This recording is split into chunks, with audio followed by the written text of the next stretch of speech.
I used to live in Brixton and Streatham, and that's where I was born. And then I've moved around a lot, and I lived in Brighton as well.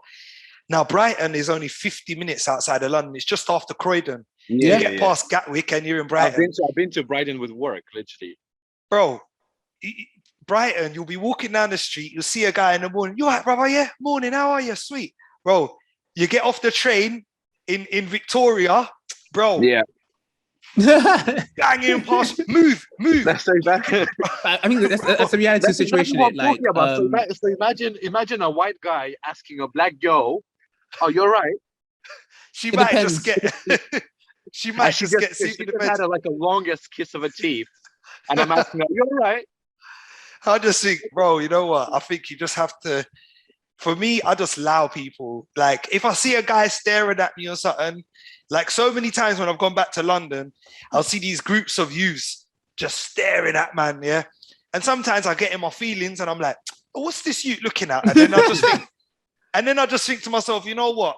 I'm not really trying to get into all of that today. I'm just really trying to go about my daily business. If you got a point to prove, brother, prove it with somebody else, not me, man. You know what I mean? Miss me with the bullshit. Simple as that. I think also I realized, like, especially regardless where you grow up, like, you get to like 22 and you realize these people are children. Yeah. Am I about to be for a 15-year-old? Yeah. Probably not, you know. It's or someone who's not grown up since being 15, you know. And also, like, where I come from, like, if you're gonna start staring at somebody, you like there isn't gonna be any words. You're straight up gonna get punched. Yeah. Like, there's no words. There's literally who you're looking at. Do you have a problem? And bang. Bang. That's it. Here is like you're gonna have a conversation. You can even become friends from staring at somebody. Yeah. Like, where I come from, you don't stare at nobody, bro. If you're gonna stare at somebody, be prepared to be literally punching people up. You know what I do? I don't stare. I just smile. That's what I do. I just smile. You know, and that way it just puts the barrier. Because you know what, bro? For men, us as males, perceptions is everything. How we perceive another man perceives us. Perceptions is everything. But you know what I've learned? That the only perception for me that really matters is what I believe of myself. So if I know that I'm strong, I can absolutely agree with you. You know what I mean? If we know that we're strong and we're confident and we're happy people, yeah, we don't then need to change somebody else's perception of, oh, this guy thinks I'm soft. This guy thinks I'm an idiot or whatever. Like, really and truly, once you're comfortable within yourself, and that's a journey that every man goes on. And I don't think any of us, I'm going to be 33 this year, and I still have those moments, you know. But I think once you get to that stage, you can kind of just say, you just think, oh, well, like, who cares, no, I'm man? telling you, you're a show off. I'm not a show off. Why? He's going like, he literally looks probably like younger than me, and he's going, oh, he's got college next week, innit? Man. I'm in a second year college next week. I keep on getting people telling me, "Oh, you're at least 30." I'm like, "What do you mean? I'm 25." Like, 24. I thought you was about 26. How old are you, sir? How old are you, bro? 26. 26, yeah. So I got a few years on you, man. But you know what? There's no grays coming through just yet. You get me? So I'm doing all right, man. I'm doing all right. Hairline's still intact, you know. Important. Yeah, your barber. Who knew? Bro, you know your hairline is gonna be on point. I used to tell all my friends back in the day, stop wearing hats, man. Stop wearing hats because your hairline's gonna be done. Really? And they used to get, bro. I wear hats every day. Or they kind of mess up your... Bro, that affects the vitamin D to the scalp, man. You got to get that vitamin D to the scalp and that vitamin E. Yeah, but I'm white. My hair like that. My hair, the color is like that. That's why. But you wear hats. Nice and fluffy. Yeah. Oh yeah, bro. But you know what? We got to get you with a fresh skin fade, bro. You got to try and scrap the hats now. Well, I'll let you in on something. I've actually started my own podcast. It was meant to start in December, but then we went back into lockdown again. So this, I don't know if you can see that, but this is the logo for my podcast. I saw it on your Instagram just before. Yeah, let me. There you go. It's called Trim and Chat. Trim and Chat. Vibes. Yeah. So that is the Barber podcast. I had loads of guests lined up. So I've got like semi-pro footballers, amateur boxers, some like sort of lower level actors, some rappers, local personalities, community figures. loads of different subjects that we're talking about. We're talking about everything, man. It's not just based on barbering, because for me, being in a barber shop, I always have conversations with people about, everything. We'll talk about, race. There's certain things that I don't go into. I just think because they can be a bit touchy, you get me? So like religion, something I try to avoid, you know what I mean? Because I just feel like it's something very personal to people. If, for example, somebody is of a common understanding to me, they don't necessarily have to have the same faith as me, but they can respect me and I can respect them. We can have that discussion, but I don't want to debate. I just want a discussion, because I find it's all about finding common ground. If it becomes a debate, I just leave it. But we talk about football, we talk about music and everything. So recently, a big discussion in my barbershop's been Stormzy and Chipmunk, the whole Stormzy and Chipmunk clash. Wow. So everyone's coming at me, but I'm in the Stormzy camp. You get me? I have been since day one. I'm sorry, but Chipmunk, as soon as Chipmunk gained that weight, he became irrelevant. Wow. Exactly. And for me, as a is looking like a proper chipmunk, and he's coming out trying to. He looks plump, doesn't he? He looks plump, man. He looks plump. No. He's in a body shame Chipmunk. Oh, I've gained COVID weight. I'm plump now. My man has been off for years. I felt COVID. I'm also biased because I think has been eating too much, and this is coming from me. Jeez. For me, as like a low-key fan, I was also anti-Chipmunk since 2010. First, now I was doing it before it was cool. Now we're going back. And then the older I get, I'm better at a level of respecting Chipmunk for the work he's done in the past. Yeah. But I'm still like, he's just some guy. But then again, I think I was a point at Stormzy is a key figure in the history of grime and just music and black culture in London. However, he's not at that level of being, in terms of pure musicality, this threshold of greatness. But this is just a fun debate anyway. See, I think but very, very important benchmark was Gansangs and Prayer. That's a very important historical benchmark. Massive, bro. And I feel, because me, but prior to getting into barbering as my full-time committed career, I had an aspiring career as a rapper, and I can rap good. I can rap very good. I'll share a few things with you on Insta. So a lot of dudes say they can rap, but I can really rap. And dudes like Loki. Why don't you just mix that up with what you have now? I'm going to, but so I dropped a little freestyle on Instagram last year, and it got lots of like viral traction, and lots of these like banter and meme pages shared it and stuff. And I was actually cutting someone's hair whilst I was doing it. So what I'm trying to do is I'm trying to build a little kind of like, I don't know if you've ever seen the guy who does he's driving an Uber taxi and then he raps to his passengers, and he's like a proper sick rapper. He's in America. I think I've seen it. Yeah. So I want to try and do a kind of spin on that in a barbershop. So I want to surprise people, so they don't think that I can actually rap, and then I'm going to be like, what I mean. That's exactly what I mean by mixing it together and just kind of creating content of that. So that's something for me that I'm trying to do. But Stormzy, Chip done a lot for the culture. He was one of, he got signed when he was 15. He was one of the early breakthrough grime artists who really had that success. Obviously, he went very commercial, very mainstream. But let it be known, to have one song with Chris Brown is not success. But it's about commercial, mainstream, like. But what you got to think is at that time, like, it's a big deal. It was that time, like, well, you culture, I get it, but I mean, compared to now. But the culture's changed now. You see, back then, I don't want to say selling out because it wasn't, but you had to sell. You didn't have to sell out, but you had to sell. So they wanted you to do something that is fitting within the market. So going and doing a tune with Chris Brown is right up the label street.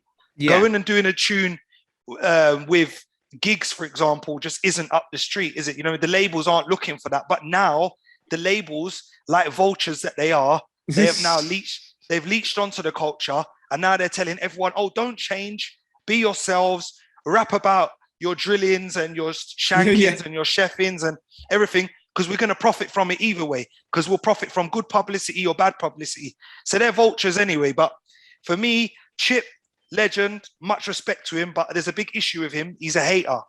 And I can't deal with haters, man. I can't deal with haters because haters just feed off of other people's success. Stormzy, I remember my brother's a rapper, innit? He toured with Stormzy, Big Nasty, Lethal B, Wiley, all these guys. Fair enough. And because he's been on like Lord of the Mics and Fire in the Booth, Charlie Sloth, loads of stuff.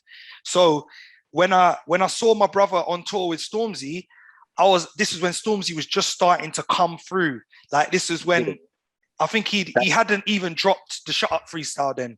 He hadn't even dropped it was just before that. And I was like, yo, Wicked Scam Man or whatever, that era. Yeah, that's exactly. Almost like amateur level rapping, pretty much.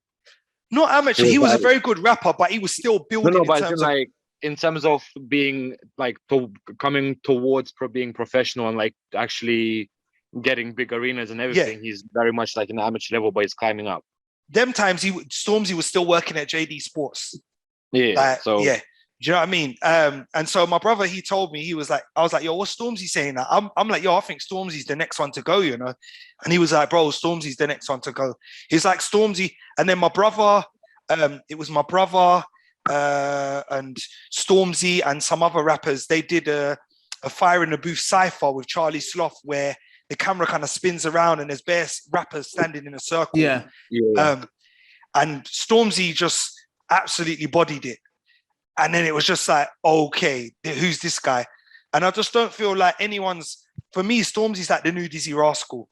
He's just... Okay, yeah. Okay. You know what I mean? He's kind of just took it. I'll put Stormzy over Dizzy, though. I like Dizzy. Yes. But I'll put him over. Yeah, definitely. But I feel like what Dizzy did at that time is what Stormzy's doing on a bigger scale now. Because like Dizzy was the guy who was doing Glastonbury and stuff back then. Wiley and them dudes weren't doing Glastonbury. Dizzy was doing Glastonbury like the second stage down, and Dizzy was touring. The other question is where they even invited. See, I think you got to do a lot to get them kind of invites, bro. For Stormzy to do the pyramid stage, that's huge. That means he was doing a lot. Yeah. See, the rap thing's very subjective, innit? You know what I mean? You can kind of have your say on it all. But like for me, we were having a debate in a barbershop about a week ago about drill. And everyone's got something to say about drill. But what I said is that drill is no different to what was being said before. It was just what was said before was in a bit more a tactful kind of way of saying it. It wasn't so blatant. Now it's very blatant. I will chef you in your chest and put you in a spliff. It's very blatant. Exactly. But back then it was like they will come with a different kind of flow to make it a bit more palatable for the mass audience. You get me? Yeah. So basically commercializing. I think that the message in terms of like, for me, drill is just a new grime, because in grime there used to be rappers back in the day, and they used to their whole lyrics would be, and I'll shank that man, shank this guy, and I'll shank that dude, shank him there. And it was no different. Do you know what I mean? It was no different, except for the fact that the beats, the tempo was different. It was faster, and the sound of the beats were different. The content was still the same, bro. And I just think as a culture, like the music, the UK music industry now is latching onto the drill scene because it realized it's profitable, but will it get thrown aside like it did to grime until Stormzy, the GOAT, came and revived grime again. You get me? The GOAT. Okay, interesting. Yeah, man, come on. He's the GOAT, man, for the UK scene. He's the GOAT, man. Yeah, when you combine everything, I made a good point. I was joking around when I went to Festival 2016, and then it got to the point where like literally Festival was basically just a grime cipher with Bastille. Like there was basically every art. Like the fact that to imagine that me as a kid grew up in South London, in 10 years' time, when grime was still this kind of new thing, in 10 years' time, I'd go to a festival in the Isle of Wight, and basically every major grime artist was there except for Stormzy, and I think JME wasn't there. That's it. But like the fact that these people will dwarf almost every other artist there. like, bro, it's to even it's picture that being a thing was actually quite a major realization. Like, oh, this is how far grime has come in the mainstream. Yeah, and a lot of people used to clown. I remember there used to be these T-shirts around saying "Is grime dead?" and people used to wear those "Is grime dead?" T-shirts. And I always said to people, grime isn't dead. It's just the audience has changed. If you go to a grime event now, look, prime example, you went to a festival. The majority of the audience at a festival are not going to be Black, African, or Caribbean. Yeah, closer to middle class. Like they're going to be some country girls in there. You know what I mean? Yeah, some country girls. My brother I'm smiling.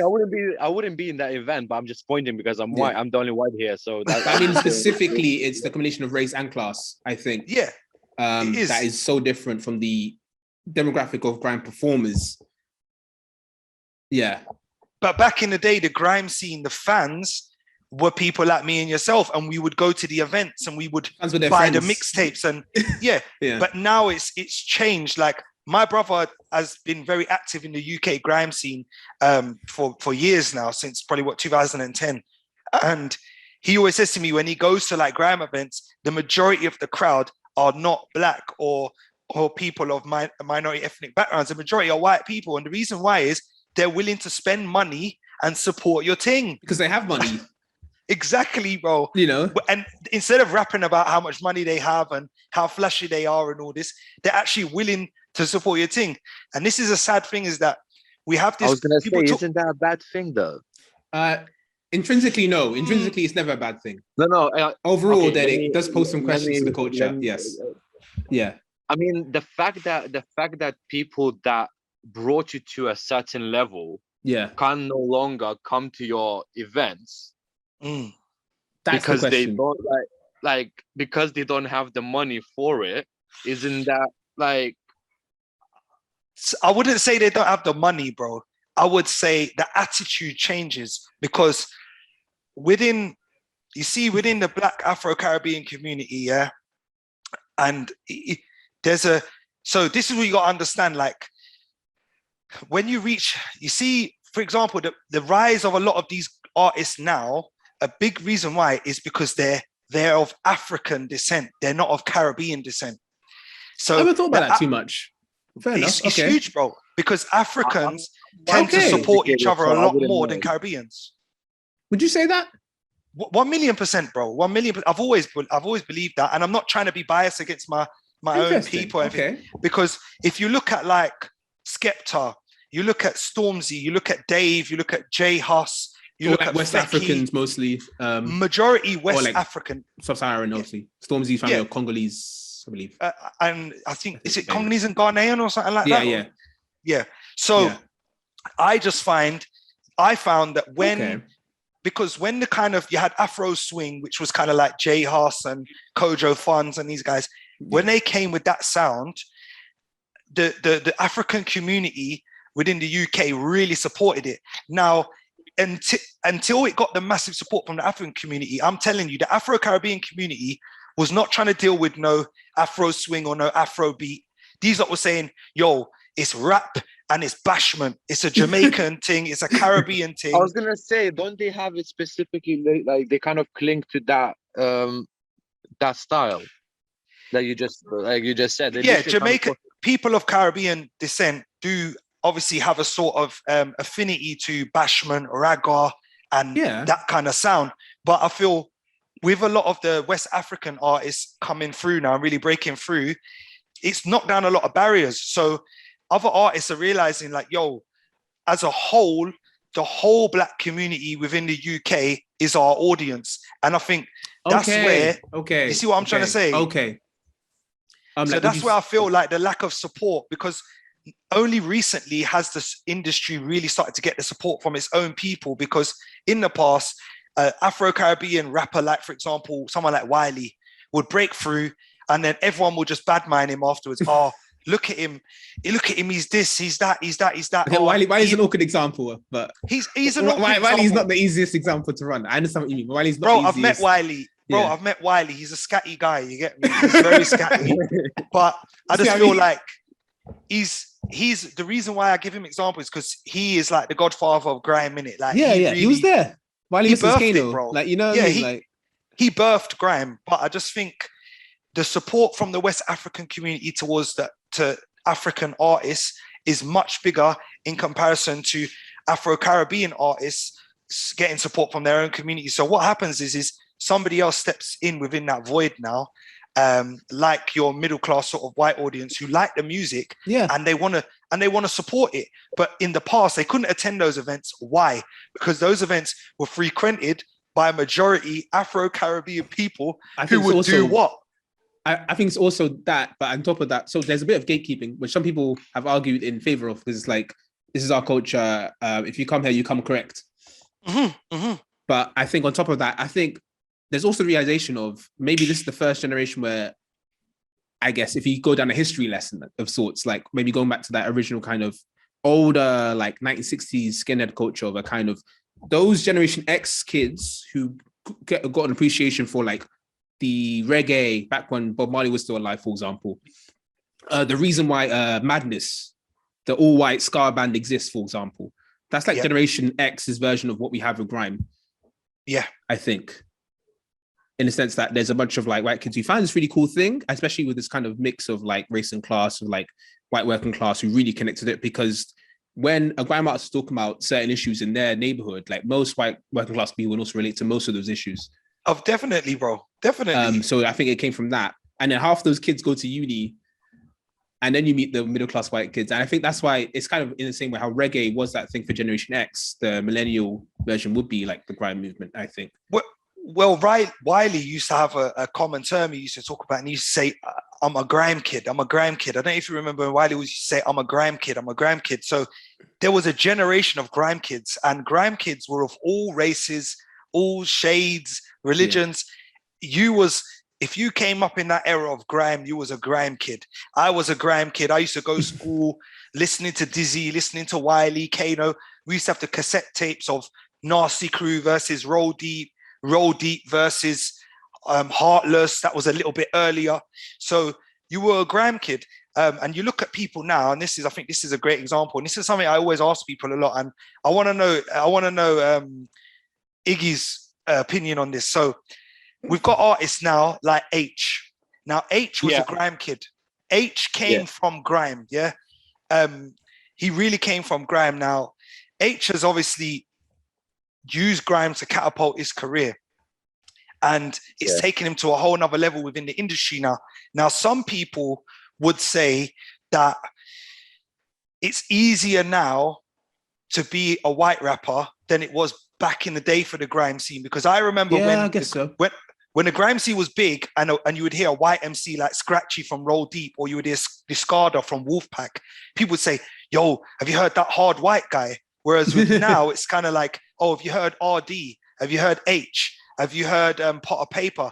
They don't really refer to their racial classification anymore. It's just, he's a hard MC. Also, he's a Mancunian. I didn't know this. Yeah.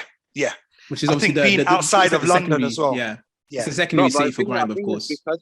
Because of the fact that it's, well, the whole even scene is more inclusive. There's no more, do you get what I mean? Like, there's no more like pointing out that he's like the different one. Yeah, he's not the first, because he's not the first. Because it's so inclusive, it's so mixed that you're going by the name rather than what. But I think some of the white rappers in today's day and age need to kind of pay homage to some of the trailblazers who set the standard for them, because there was gatekeeping, and there was a time when trying to make it as a white MC in a black dominated industry was like impossible. You had Eminem and that was it, you know. And in a UK level, you had, I don't know if you remember him, called Skinny Man. Do you remember Skinny Man? No, I wouldn't remember. I was in the you don't remember Skinny Man? Skinny Man rapper. Yeah, so Skinny Man was he was from that kind of low-key era. And Skinny Man was a serious MC, and he had a lot of kind of like jungle and ragga kind of influences. Yeah, but he wasn't deep Afro-Caribbean roots stuff. Yeah, but he wasn't begging it. That was his culture. That's what he grew up around, because all his friends. He grew up in an area in Leeds, Whitechapel, which is predominantly black. So being obviously of white background but growing up in that culture, what are you going to adopt? You're not going to adopt white culture in a predominantly black area, are you? You're not gonna get a posh accent out of nowhere. Exactly. You know, so different rappers coming into the scene now. You've got Indo-Pac rappers. You've got white rappers. Everyone's kind of getting involved in the rap culture now. It's international.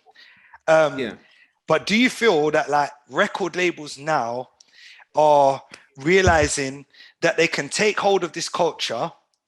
They have access to rappers that are not necessarily ethnically connected to the culture, and they can use them to their own means. So they can basically take a white rapper from Bristol, for example, great rapper, talented, skilled rapper, take him, package him up nicely, and he's a lot more sellable to a mass audience than, because even me, especially. Yeah, like me as a light-skinned rapper, like I feel right now in the UK rap scene, there's a big push for light-skinned rappers. Like I'm seeing loads of light-skinned rappers like Central Drake C, and Fredo, Drake. Yeah. Oh yeah, Fredo. Yeah.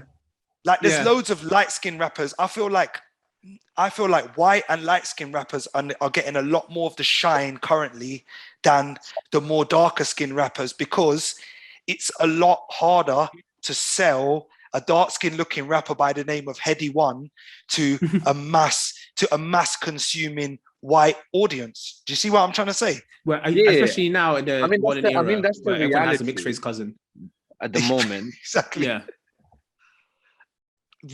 Do you not think though that that's where gatekeeping needs to come into play, and people from the culture, whether light-skinned or dark-skinned, white or black, people who are actually from the culture, because you ain't necessarily got to be black to be from the culture, but don't you think that people who are actually from the culture need to say, hold on a second, like this isn't something you can just come, take, package and resell on the basis of that's more palatable for a commercial audience. Do you see what I'm trying to say? Yeah. Because I get what you mean, but I have a kind of a different view about that the scenario, just because there's one specific comedian in America, and I've spoken to Sa about this guy as well, like Andrew Schultz, and the way he started doing with comedy is, I'm gonna have all my I'm gonna put all my specials for free on YouTube. Okay. And I'm gonna rake in money from actually doing stand-up. Like all my specials where people are putting in on like HBOs and like Comedy Central and all that kind of stuff. He was like, you know what? I don't need them. I don't need the money. I'm gonna put it up for free on YouTube. Yeah. I'm gonna put all my content on YouTube, and I'm gonna grow the fan base on YouTube, because then nobody can tell me. Nobody can cancel. He has control. Then he has complete creative control. Yes, and like he always has a connection to his audience.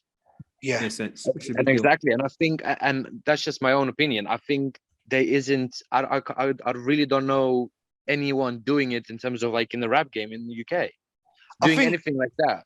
Even in America, what the guy's name is, where he wasn't signed to any label whatsoever. He made it big. Can't remember his name now. Just once in a while, you can still get. But I think no, but I'm talking about being big, like almost Drake size big.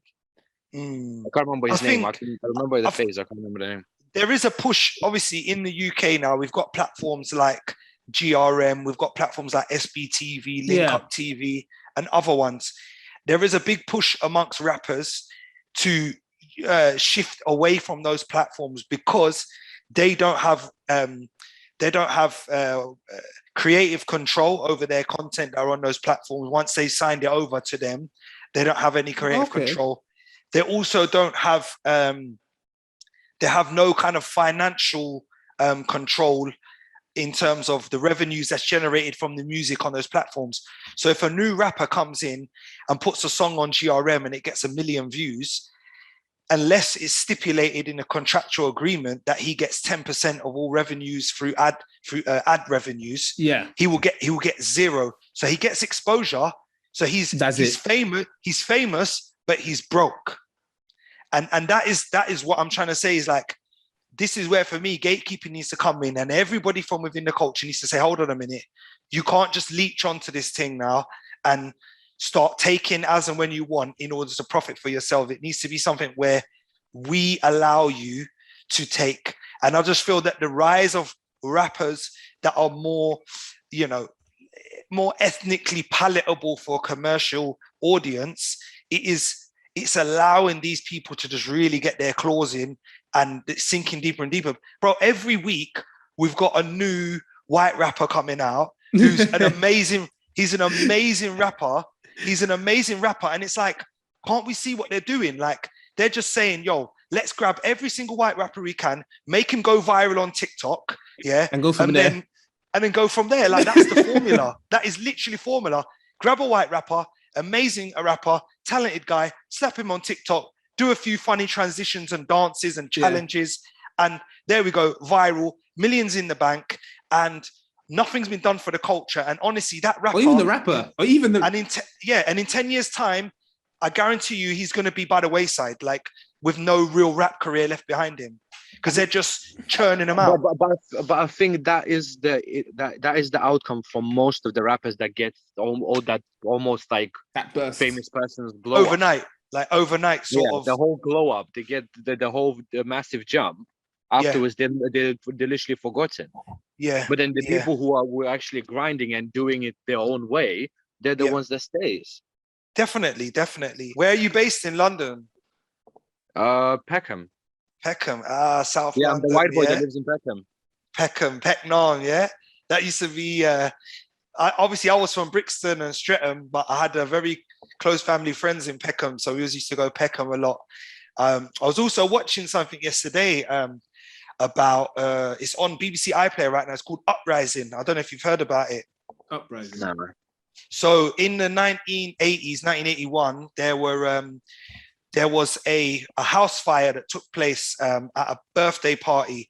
It was attacked by so it was the birthday the party. Was fire, that one. Yes, my bro, that's the one. Yeah. So there's a documentary on it right now, and they've got all the survivors and the family and friends of the New Cross fire, 439 New Cross Road. So it's just talking about obviously what happened there and how the party was attacked by a National Front and a fire. I think a petrol bomb was thrown through the window and whatnot. And, shit.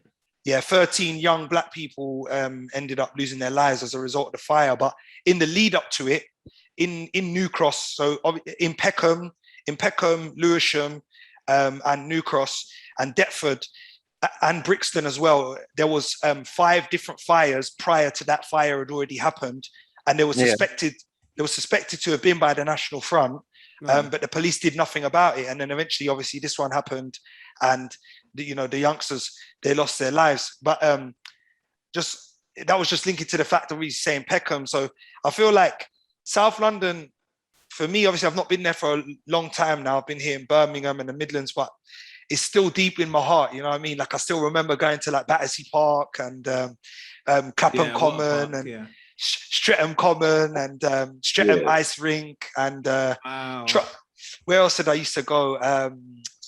That Croydon Shopping Centre, Arndale Centre. You remember Arndale? Whitgift. I remember Whitgift, yeah. And what was the one in Arndale? Arndale, was that was in Gypsy Hill, and it was in Fulton Heath. Arndale. Much. Yeah. I wouldn't know. I've barely been to that area because obviously I've only gone there for like driving lessons. That area between Croydon and like Zone 2. Or yeah. No, man, it was South London was. Yeah. Say again. No. As soon as I said about doing driving lessons, now I realize what area you're talking about. Because otherwise I wouldn't have known. But because I probably would have done the driving lessons there as well, where he's doing it.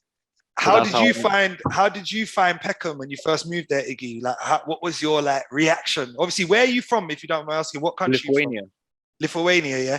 So coming from Lithuania to like Peckham to the Nam, you get me? Like, what was it like? I didn't mind it. No. I didn't mind it, and I got very quickly, as soon as I came in, I got basically scared by like basically people trying to scare me.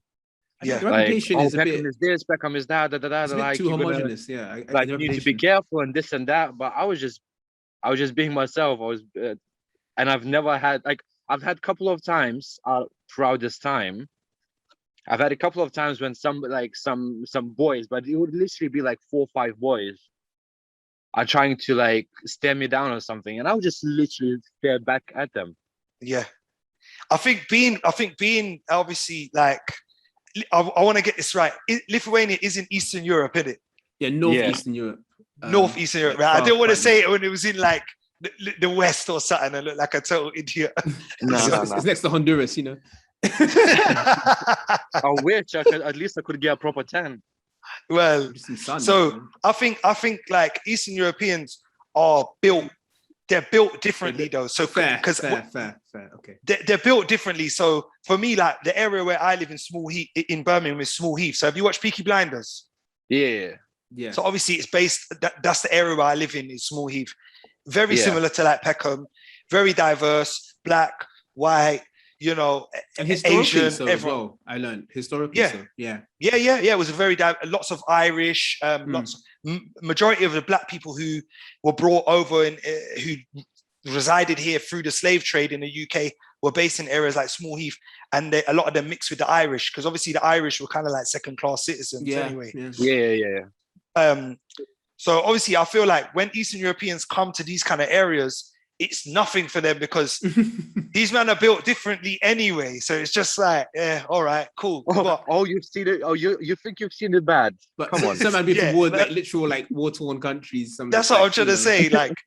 Like it's just it's nothing. Like, we've been oppressed by Russians. You're really gonna tell me that you?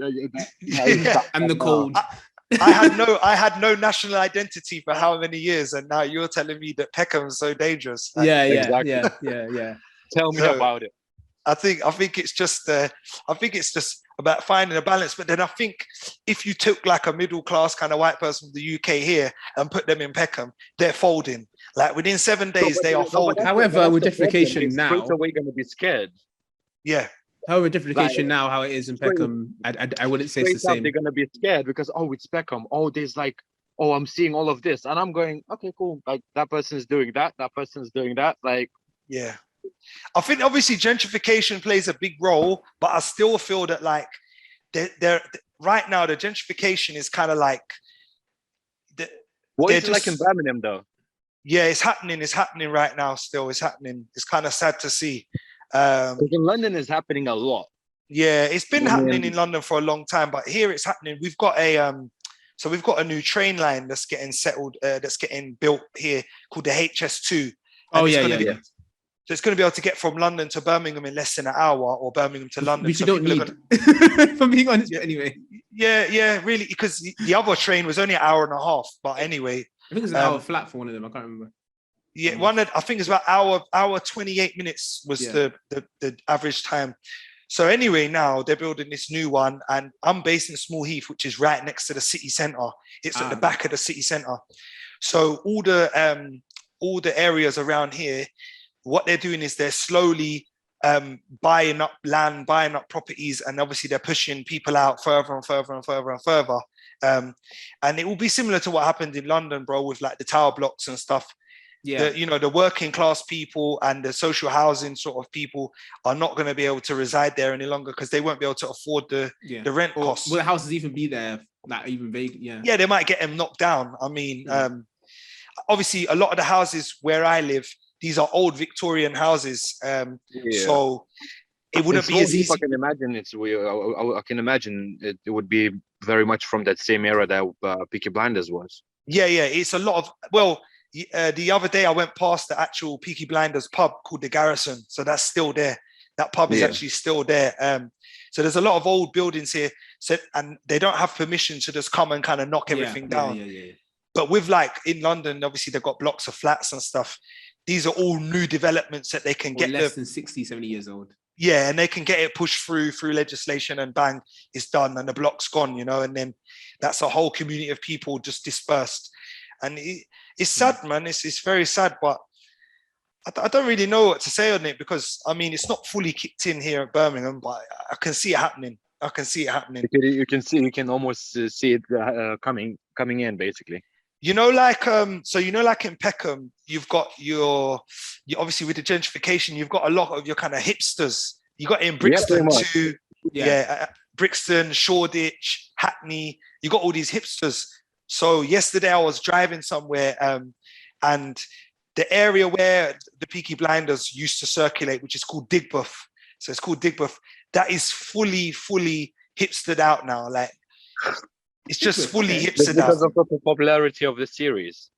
No, I think it's been like that before the series, but obviously with the series kind of blowing up, like there's a lot of popular pubs around there and bars, and you've got the O2 Institute there. It's not far from the university, and there's just loads of like street art and graffiti everywhere.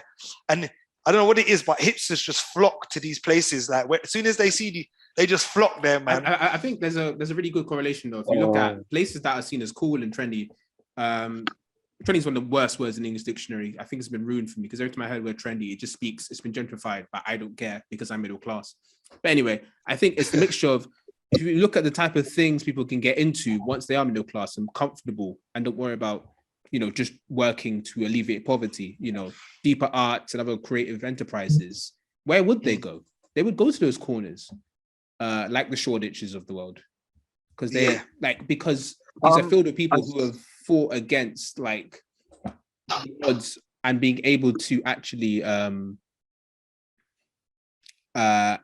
produce something, of real cultural value. And the magic of grime is that it's just young, vaguely marginalized young people in East London being able to create something and create a scene from like nothing. But don't you feel then, Sar, that like, don't you feel then, obviously, because they've sweated with their blood and tears and hard work to build these creative spaces, like for example, like Shoreditch is a prime example. Obviously, it's a very popular nightlife location to go to if you're into dance music and electronic house music and whatnot. Those were the venues those were illegal venues in the past. They were old beat down warehouses that Hoxton still has like those raves, isn't it? That kind of illegal. Them illegal ones. Yeah, me and Nicholas almost went to. we were this close to entering one. You should have gone because you missed out on a lot, mate. Maybe we didn't on that specific night, but anyway, on that specific night. And when I say we were this close, I had half a foot, like this much of a foot inside of it. And then they said there's 15 pounds at the door, and we're like, I'm not going. He was ready to pay and everything, and I was literally like, I just kind of looked in and went, nah. But also like, it was originally said, £5 at the door, and then it spiked to 15, and we're like, I guess not. I feel like, because that's the thing as well. So when you go, you see Brighton as a whole, Brighton city centre. When I lived there, it's just like a big Shoreditch. It's like Shoreditch. Fair.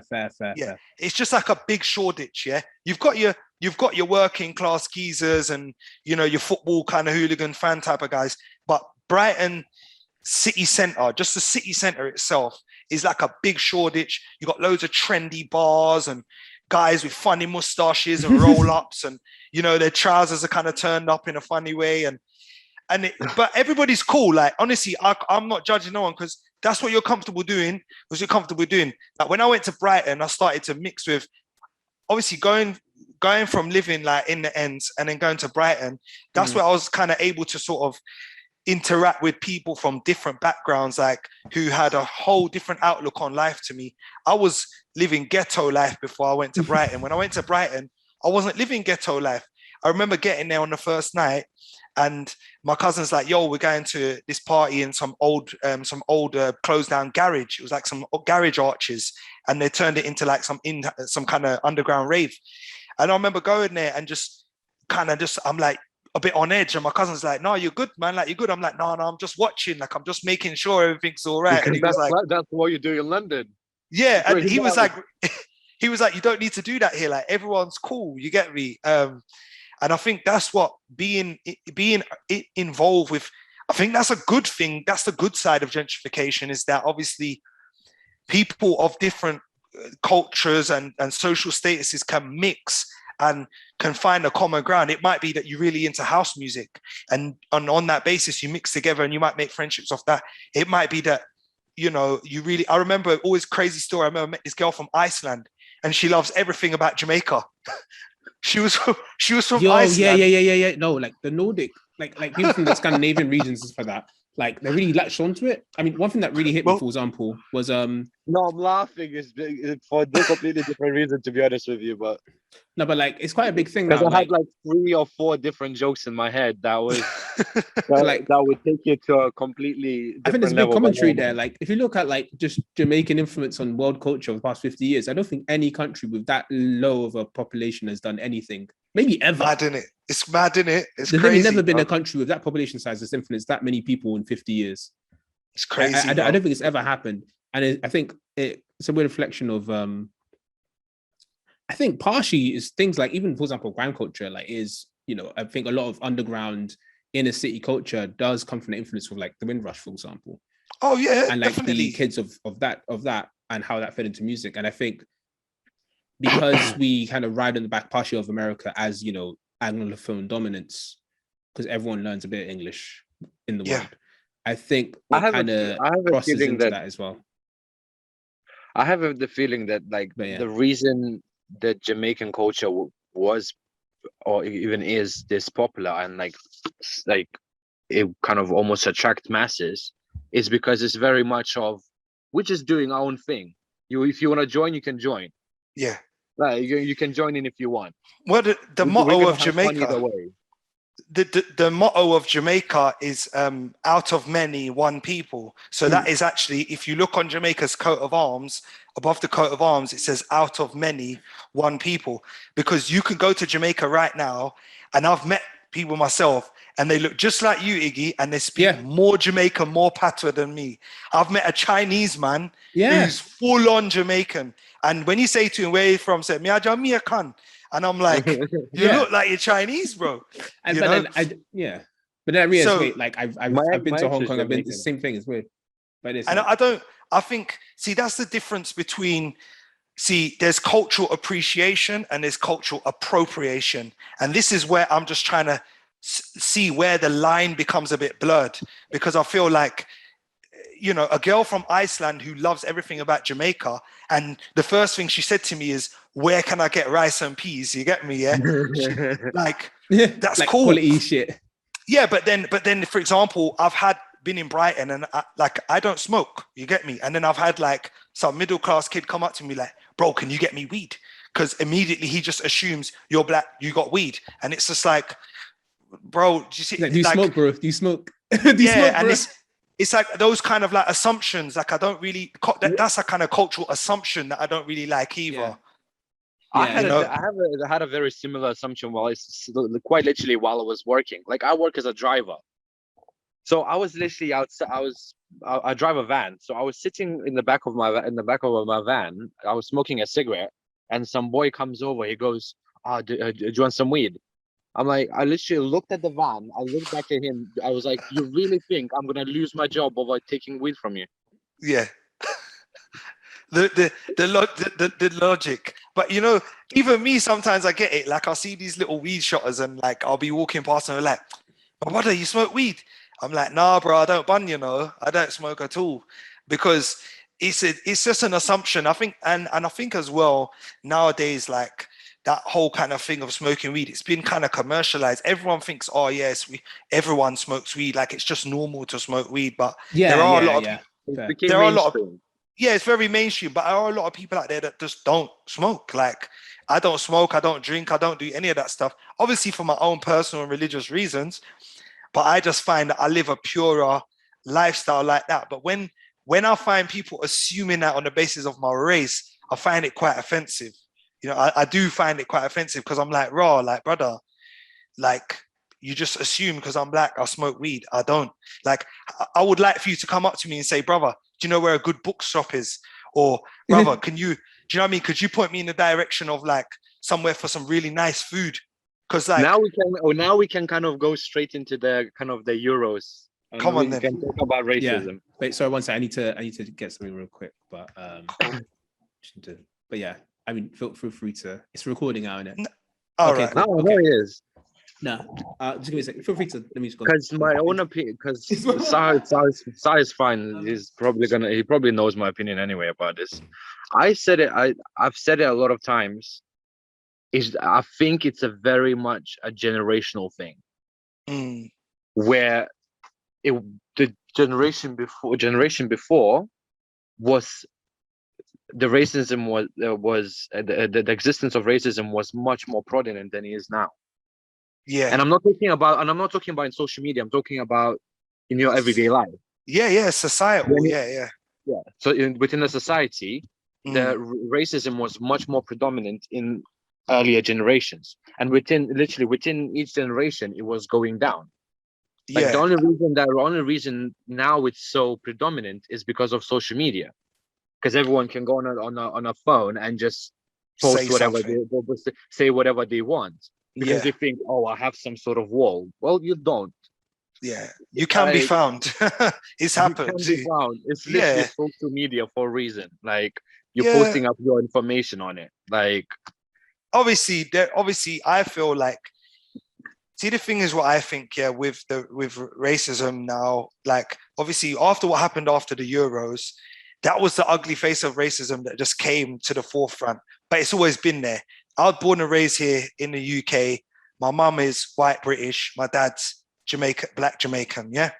So I've seen everything. I've been through all the eras. We're talking about National Front. We're talking about BNP. We're talking about EDL.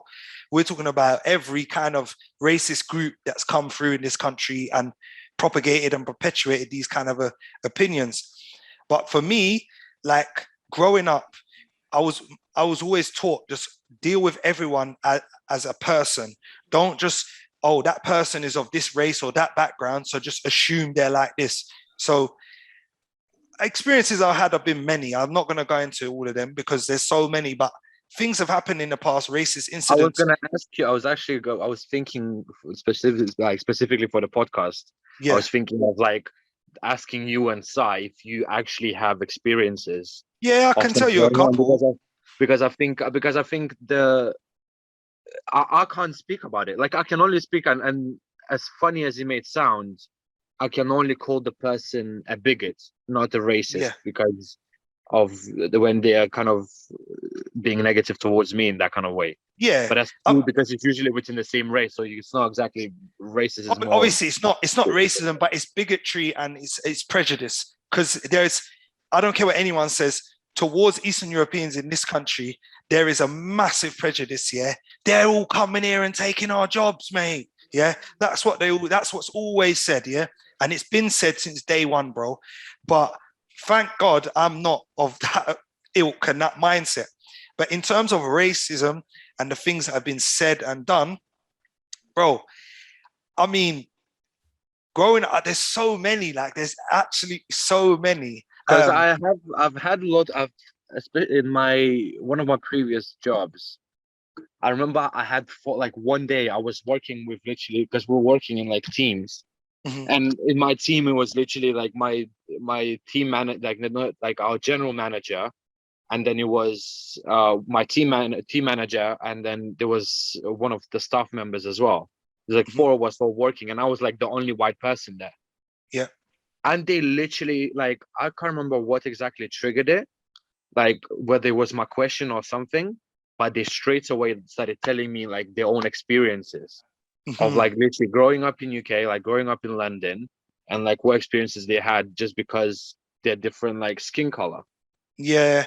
And I'm like, I'm listening, and then they were like, oh, you probably wouldn't understand. I'm like, no, I wouldn't, but I'm happy to listen to it.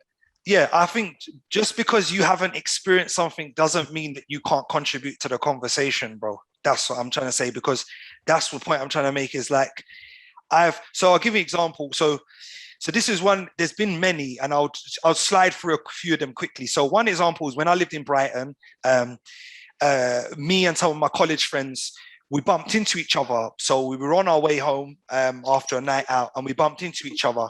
So there's a paddling pool in the middle of Brighton city centre. There's a play area. There's a park, a big park, and it's got a paddling pool in there. So it's about 6 o'clock in the morning. We're just messing around in this paddling pool.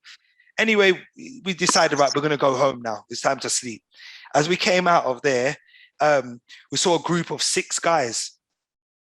I couldn't make out what they were saying.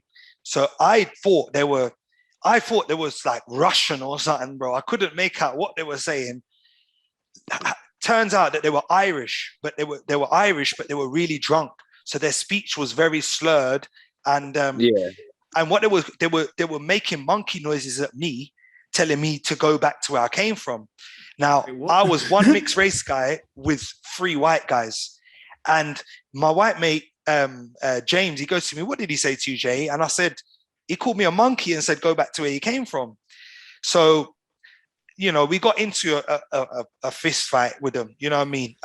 And they got served, simple as that. They got put in their place. Well, I mean, yeah. And they knew, you know, like, don't go down that road again. But the thing is like, my white friends who were there came to my defense before I could even come to my defense. So like you said about it being generational, is like the generations growing up now are far less racist than the generations before them, because in the past, when things like this happened, 9 times out of 10, my white friend probably wouldn't step in because he just didn't know how to respond to the situation. He's like, yes, I'm friends with you, but I don't want to have any trouble off of them because they're going to look at me like I'm a traitor to my race or something like that. And I've been in those situations, you know. I've walked down the street and see a lot of people just see, oh, a black person is going to just get called the N-word or whatever. I've walked down the street and I've been called racist names that would apply to Asians or Pakistani people. We played in a Sunday league youth football game and I had a banana thrown at me. Now that obviously we played in an area that was quite racist at the time. And I had a banana thrown at me. I've walking down the street once and I had a sausage thrown at me. What? And I had a sausage thrown at me, and I was called a racial slur that would apply to to Pakistani people. And I just kind of looked on the floor and I was like, did that really just happen? Because a car just drove past and threw a sausage at me. You know, so lots of things have happened in that sense. And then there's more kind of subtle stuff. There's more subtle stuff where like, I remember once I went into JJB Sports. So there used to be a sports shop here called JJB. Is it still there? No, it's gone now. Then they changed it. It's gone. I think they changed it to DW Sports, and then they got rid of it. So I remember going in there and like giving my CV in to, you know, get a job or whatever. And I literally remember seeing the girl take my CV and just say, yeah, and throw it in the bin down by the side of her behind the till, you know. And you know, there's loads of stuff like that. Like, I don't know if you've ever heard of this joke, Iggy, but they say black cab don't stop for black man. Have you ever heard that in London? For example, yeah. No. So, all right. So in London, it's a common known thing. If you're a black man, you probably won't be able to stop a black cab. The likelihood it drops significantly. It's almost measurable. Like you're probably not. I may have heard something about it, but I can't say that I definitely. So I don't know why, but especially in London, it's a big thing. Black cab don't stop for black man. I don't know why the reasons are. There's probably reasons in the past that taxi drivers probably felt they might get robbed by young black guys or whatever. So once I've come out of Euston train station and I needed to get to St. Pancras, which isn't that far, but I just wanted to go quickly. So I've tried to get a black cab. Bro, like some of them were just turning around to me and just saying, oh, nah, I'm on break, or I've got a job, and then some of them were just driving past me, bro. And I was literally standing there with 2 big bags of luggage and I had to walk from Euston to St. Pancras just in order to get my train. Luckily it's not, but still. Luckily it's not that far, so it's okay, you get me? But these are the subtle kind of underhand things that will happen. I worked in a call center in Brighton once and I went in for the interview, and this one, I could have laughed, but I didn't. It was funny because I was like, rah, you really trying to be smart in the way you're doing this. So I went into the job interview and the guy said to me, he said, custard creams or bourbon creams, what do you prefer? What? Now, Yeah. Now bourbon creams are Wait. Yeah, brown, right? yeah, and custard creams are like a white, yellow kind of color. Yeah. Yeah. But I'm just thinking, why Because why obviously ask in the first place? it wasn't. It had nothing to do with biscuits, bro. Biscuits, bro. It had everything to do with race. No, Everything but to do with race. that's exactly what that's exactly what I'm saying. Like, if you're asking me, you do realize I will understand why you're asking me. That's a very UK way of, So like, of racism. that's what I'm saying. So if you're gonna ask me that kind of question, you do realize that I understand why you're asking me. But You're not the asking issue, me because you're trying to get to know me. I can tell you that. But he knows I understand it. But what he also understands is I can't say anything into response to that, because then he can just turn around and say, I was just asking him what's his favorite biscuit. There's nothing racist to it. Yeah. So it's a way to cover his tracks. In that same job, this same guy, so I actually left this job in the end. This same guy, I had 2 other incidents with him. So one of them, he turned around to me and he said, oh, where did you just come from? Your yard? Like this. In front of the office full of people. It was a call center. And he said, he's like, oh, Jay, where did you come from? Your yard? And I went, no, I came from my house, mate. What the name of HR is this? Yeah, I know, bro. Exactly. And then he turned around and he said another one to me. And he said, so I had some all black Air Force Ones on because the work shoes that I had, they were really hurting my feet. So I said to one of the other bosses, I said, look, I've got all black leather Air Force Ones. Can I just wear them until the end of the week? And I'll buy some new shoes when I get paid at the end of this week, because they used to pay you weekly there. And he was like, yeah, no problem. And that guy was just a cool dude. He was not an issue at all. So when I've come in now with the Air Force Ones on, this guy, James, has turned around to me, and he's turned around and he said, yo, he goes, yo, blood, why are you wearing crepes to work for? Like this. Does he normally talk like that? Are we friends? No. Are we friends? So, no. That literally would have been my question. Are we friends? Yeah, exactly. And he addressed me with, yo, blood, why are you wearing crepes to work for? In front of an office full of people. So I knew what he was trying to do, what he's trying to insinuate, but what could I really say or do? So I just said to him, chat to Charlie, because Charlie told me I can wear my crepes at work. You get me? So you got to kind of bite back a little bit. Yeah, exactly. Then it got really bad in this workplace. And these guys, there used to be a TV show in the UK called Watchdog. And these guys eventually ended up on Watchdog because of the things that they were saying and doing. So what a surprise. Not surprised, yeah. So there was another guy called Ishmael. He was from Tanzania. And he came in one day, and randomly this other guy who works there, he's another like team leader guy, Leroy. He turned around to Ishmael and then he goes, oh, Ishmael, did you sell all your crack before you came to work today? Yeah, literally. He was like, did you sell all your crack? So at this point, I went crazy. I lost the plot. I went mad. I turned around to him. I said to him, Leroy, did you sell all your curries before you came to work today? And he goes, and he turned around to me and he started saying, oh, I'm not an Indian. I'm not an Indian. I'm an Arab. I'm from Egypt. I'm from Egypt. I said, well, you look like an Indian. Yes.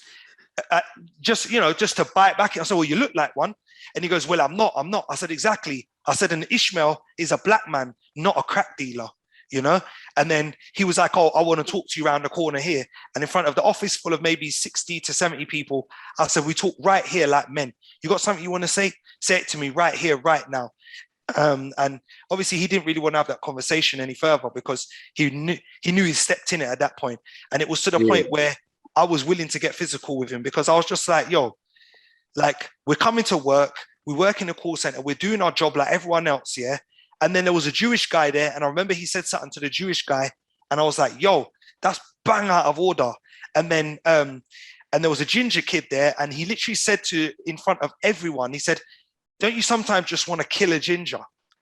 And I was just like, whoa, like, like what is going on? And then I said to my other mixed race friend who I was gonna say a bad joke now, but never mind. There's nothing to kill if there's no soul.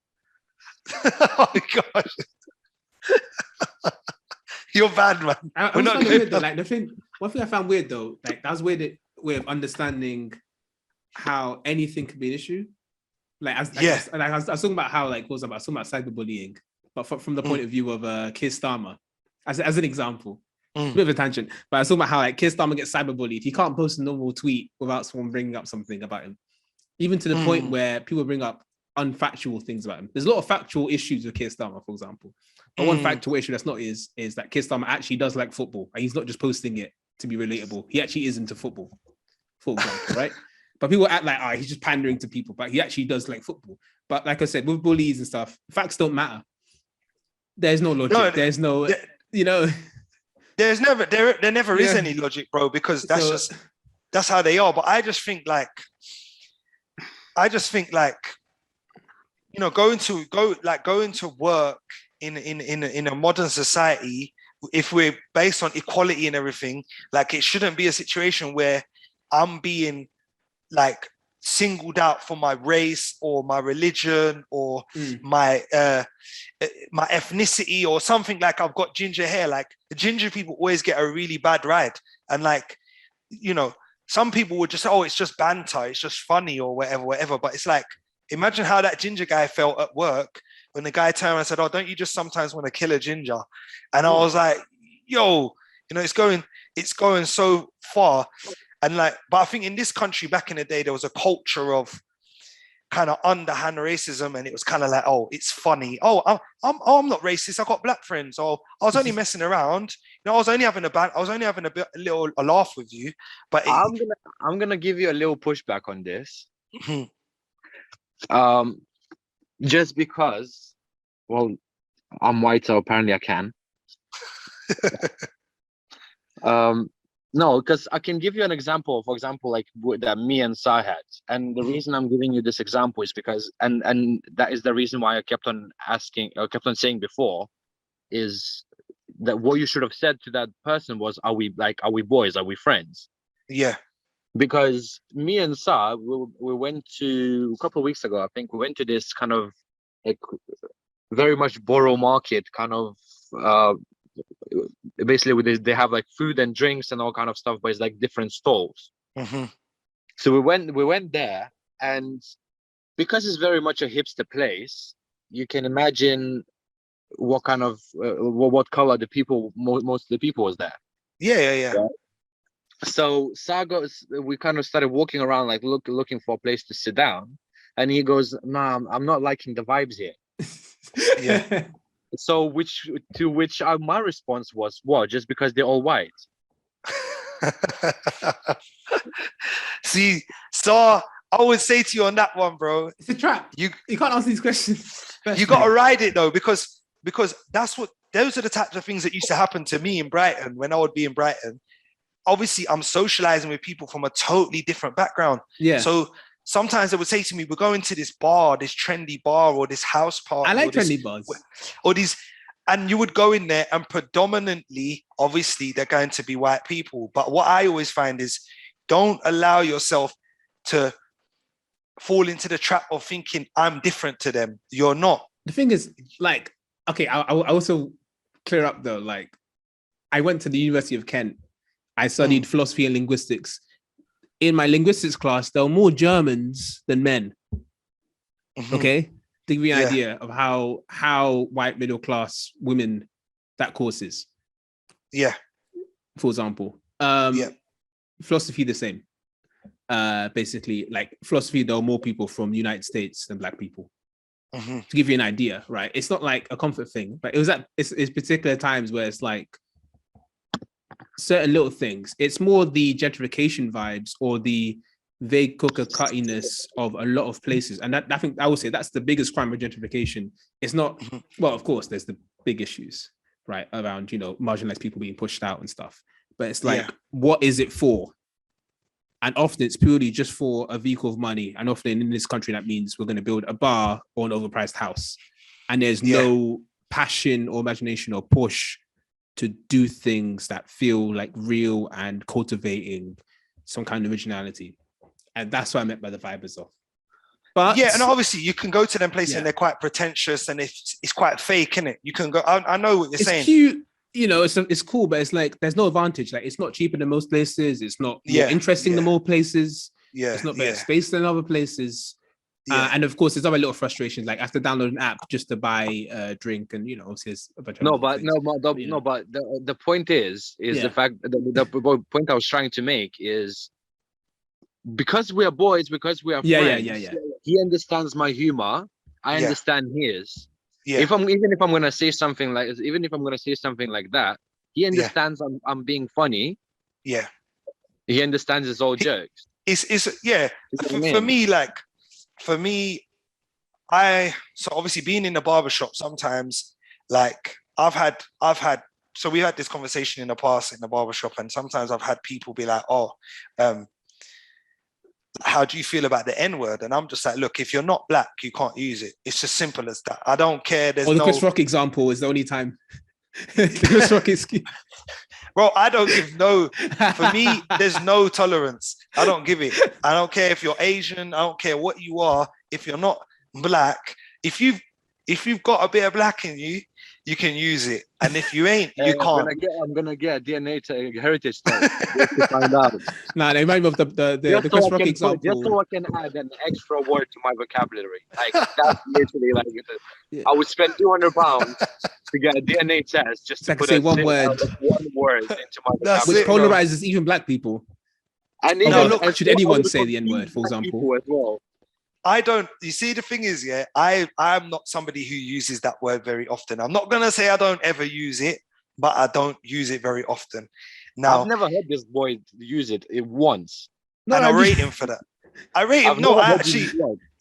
I rate you for that because it's not something you should. It's self-actualized racism at the end of the day, innit? If you're walking around like if you don't see Chinese people walking around calling themselves like, yo, what up, my chink? Or do you know what I mean? You don't see. I mean, they're probably going to use it. No, they're probably going to. I remember that being a thing. They have their own words for it. No, growing up, like you might have heard things like that, for example, from like, but obviously, I think we're all like 13, 14. Everything's a bit more flippant. Everything is a bit less thoughtful of the social situation in the society we live in. Yeah.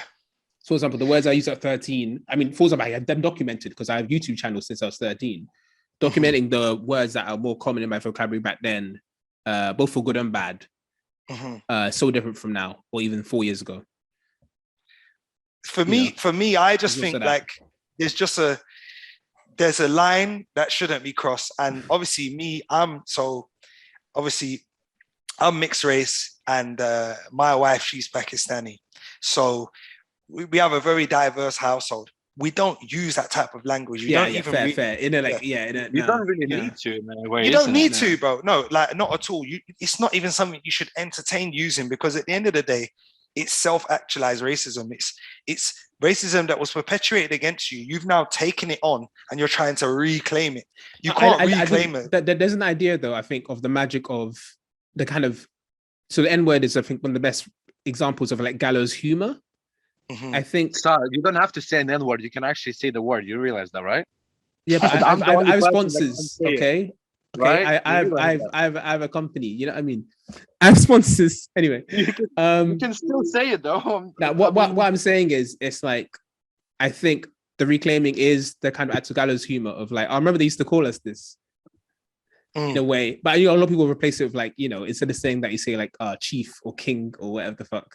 But I think there's a magic there, and a kind of, if we're going to live in a vaguely free society, like this is one of the mechanisms, this is one of the ways in which, so like black people using the N-word in numerous different contexts to mean people or friend or person I hold in esteem.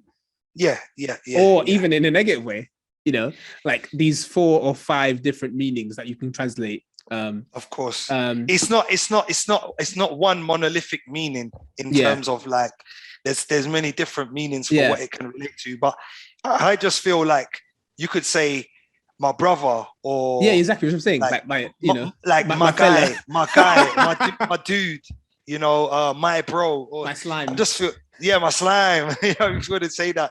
So there's a lot of ways that you can.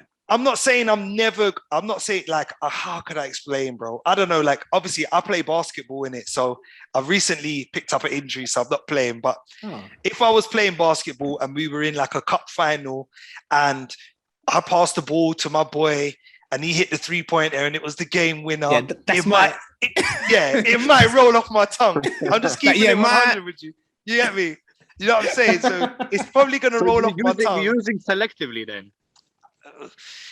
Occasionally, it's occasionally, not selectively, occasionally.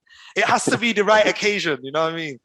But as a whole, you get me, it's not something that I try to use. But coming back to the thing with the Euros and whatnot, so obviously the fallout of all of that was very big in it, and a lot of things happened. Even myself, I think, Iggy, you got in touch with me because of something I posted about that on my story.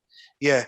So I received a couple of messages, and that's the first time I've ever received any kind of online racism. I've received lots of in-person and in-life racism. I saw. It's different, isn't it? I saw that literally after I messaged you. Okay. Then I saw that because I responded to your post when you just kind of spoke your own opinions about it. Yeah, and that's when I kind of like heard your opinions, and I was like, all right, cool. Like, we need to get this on video and like try and get this on video and have this like more in-depth conversation. And then afterwards, I saw like you actually posting of the like people that like, actually saying stuff. I believe it was comments under your post, right? Yeah. On under 2 of my posts it was. Oh man, to be honest, it's very different, bro. When you get it online, it actually. It cut a lot deeper for me when it was online. Interesting. Because that's what I was going to ask. Is there a difference between... Because somebody really went to the effort of like typing that, you know, like they really went to the effort of typing that. Isn't these days more effort to actually say it be racist in your face than being racist on social media? Not really, because you know, some people are just blatant in it, bro, and they'll just say things to your face, and at least you know where you stand. But like, you know, I feel do I need to tell you how very much English people are like, where they can say one thing to you and then turn around. I think it's the effort to go into like someone's DMs or whatever, and then I think, is that what you're pointing towards? Yeah. I just think that the effort that they made to like, and it wasn't, bro. And the guy even went to the effort of removing the double G from the word and putting the replacement letter. Yeah, KK. So that obviously the algorithm and Instagram's reporting systems, if they have any, because that's a whole nother debate. They've got all these COVID reporting systems when you use the word COVID or pandemic or vaccination. I know about it. Yeah. But they have nothing in relation to racism. So but just for somebody to go to the effort and even removing the letters and everything like that, I was like, raw, like you really thought about that, bro. Like you really. Nah, I didn't say the N word. I was talking about weddings. I was talking about Muslim weddings. I didn't say the N word. You know, is nikah. You know what I mean? Exactly. Yeah, exactly. You know what I mean? Exactly. So, and even in. I was just shocked, bro. I just couldn't believe it. I was like, raw, you actually went that far, bro. But you know what? What I received is nothing in comparison to what some of the players received and fans, things that happened after the game. Now, you know, I can't be anything else but English, bro. I really can't. Yes, my dad's Jamaican. My mum is English. But I can't be anything else because I was born here. I was raised here. I speak this language. This culture is mine. Team that's literally the same mix as you, bro. I can't be anything else. And there was a time when people used to play for England. Bro, look at Jadon Sancho, bro. Me and Jadon Sancho, people could probably say we're brothers. You know what I mean? Like, and all right, calm down. No, not like that. I'm just saying in terms of complexion and features, hair and whatever. I'm better looking than him. So anyway, he's got more money though. I'm better baller too, you know. Nah, man. Jadon Sancho's on a whole other level, actually bro. A serious guy. Exactly. He's on Man United now, so it'll be shit. But you know. Well, we'll see what happens. No, I'm serious. I just think it's a bad organization that turns good players into average players. I honestly believe that. But anyway, they need a new manager. But that's a whole other discussion. But I just feel like I know we're talking football. We're talking on not the playing, the other side of it. Yeah. So I just feel like I felt going into these Euros, me personally, I felt represented. I've always felt represented. We've always had black players in the England team for a long time now. But they're not. We've had John Barnes. But were they It's bait. coons? Sorry, Though, bro? okay, that They weren't one really was coons. bait. were they? That was bait. That was bait. Sorry, that was All bait. right. Look, people used to That give is John bait. Barnes. You know John Barnes. People used to Yeah. say John Barnes was a bit of a coon. John Barnes was not a coon. Yeah. John Barnes played the game. He Okay, stole it. and bro, there was a time when you had to play the game. Yeah. And if it was a bit of coonery, then so be it. You know, amongst Jamaicans, what we used to call it your bounty level. You get me? You have to have a bounty level. So a bounty, you know what the bounty chocolate is, yeah? Yeah, I was gonna say, isn't that about the chocolate? Yeah, so you had to have a bounty level. So I remember being a kid and my mixed race friend took me somewhere and it was predominantly white people. And he goes, Jay, when we go here, make sure your bounty level is good. And I'm like, what's a bounty level? And he's like, bro, you're black, but just act a little bit more white. You get me, yeah? I'm like, all right, cool. Now, get that white personality in. Look, bro, at the end of the day... No, I'm on the inside is white, right? So bounty is white on the inside. Yeah, but it is. But I feel like, especially being a mixed race person, you're gonna being a mixed race person, you're always gonna be at an advantage compared to somebody who's not mixed race going into a setting with white people. It's the truth, bro. I know definitely, bro. If me and Saw, I wouldn't know. I wouldn't treat a mixed race person like differently than I would a black person. So that's you as an individual. But I'm telling you, if me, you, and Saw went somewhere, yeah, right, people. Oh no, I know about that. Yeah, people would take to you first, me second, and Saw last. It's just, it's terrible to think it, bro, but it's how it is. Me, Saw, and my ex, we went to Greece for like 4 days. Mm-hmm. And this is gonna Greece be. Greece is a I'm weird. gonna try the story very quickly. Literally, we got Airbnb. Saw was the person that booked it. Yeah. Right. So it was his name. It was under his name. It was the owner's dad that came to like open the door for us and everything and like to let us in. Mm-hmm. My man spoke to me throughout the whole time, even though I kept on telling him it's not on my name. I had no information whatsoever about this Airbnb. It's him. He kept on talking to me. Like, there's any problems? Talk to me because it's under my name. It's booked under my card. You see what I'm saying? That's a fire drill. You know. So in that setting there, right? Obviously, Greece is a bit difficult. But if Saw was a black man who could speak Greek, yeah, there and then he could have done what some people would regard as coonery or bounty level or whatever it is you want to call it. Yeah, I think there's a difference between bounty level is a survival action. Coonery is like counterintuitive to survival. I'd argue. Yeah. So people call John Barnes a coon because survival mechanics turned into pushing that onto other people. I think that was the argument. Yeah. Definitely. No, survival mechanics are different. So we're not going to call it coonery. We're going to say bounty level or a bit of coconutism. You get me? just a little bit. Yeah.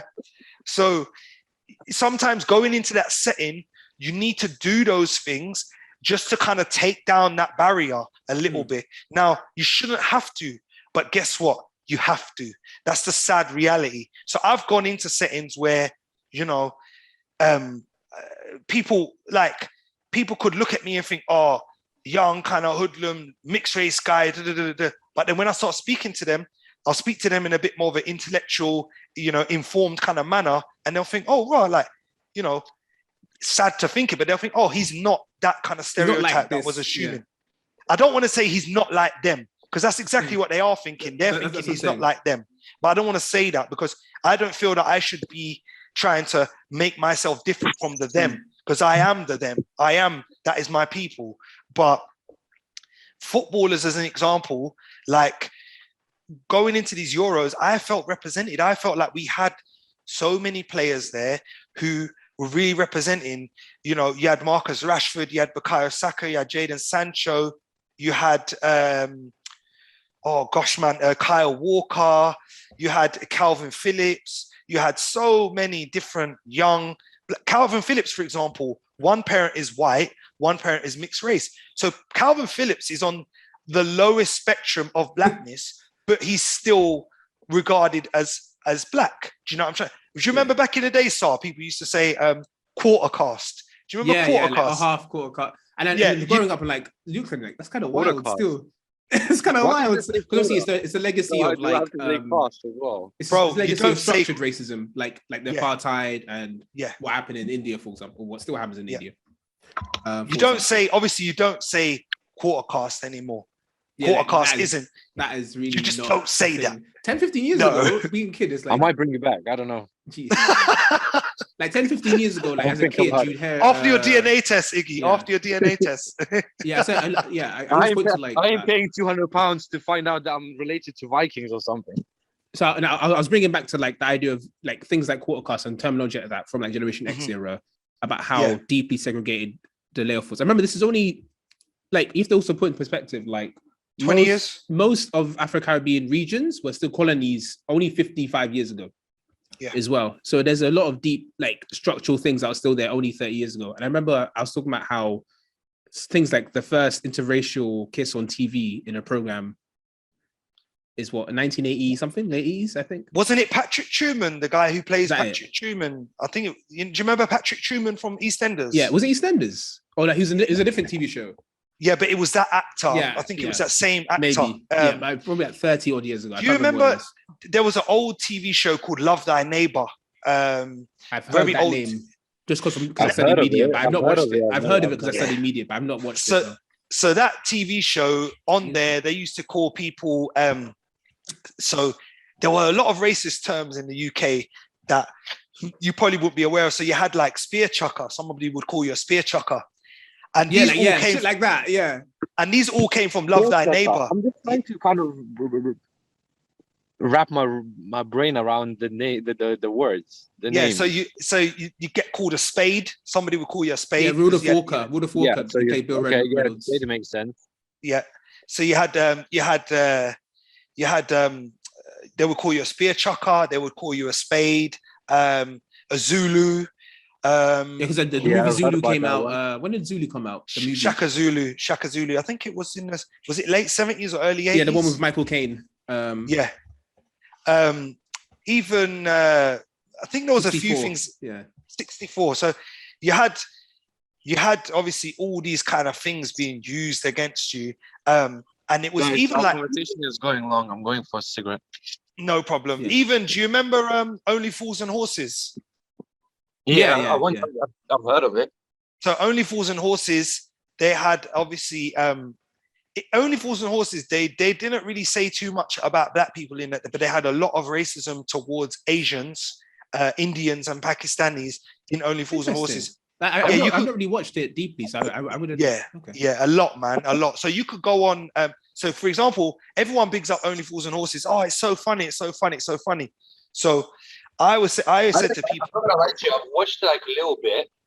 I didn't like it.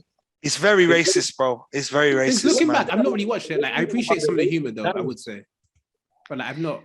All right, so this is in one of the episodes. What even EastEnders, for example. So in EastEnders, I had a clip. I'll have to find it, man. I had it on TikTok. Doc Cotton uses racial slurs towards Pakistanis and Muslims in an episode of EastEnders many, many years ago. This is back in the 80s.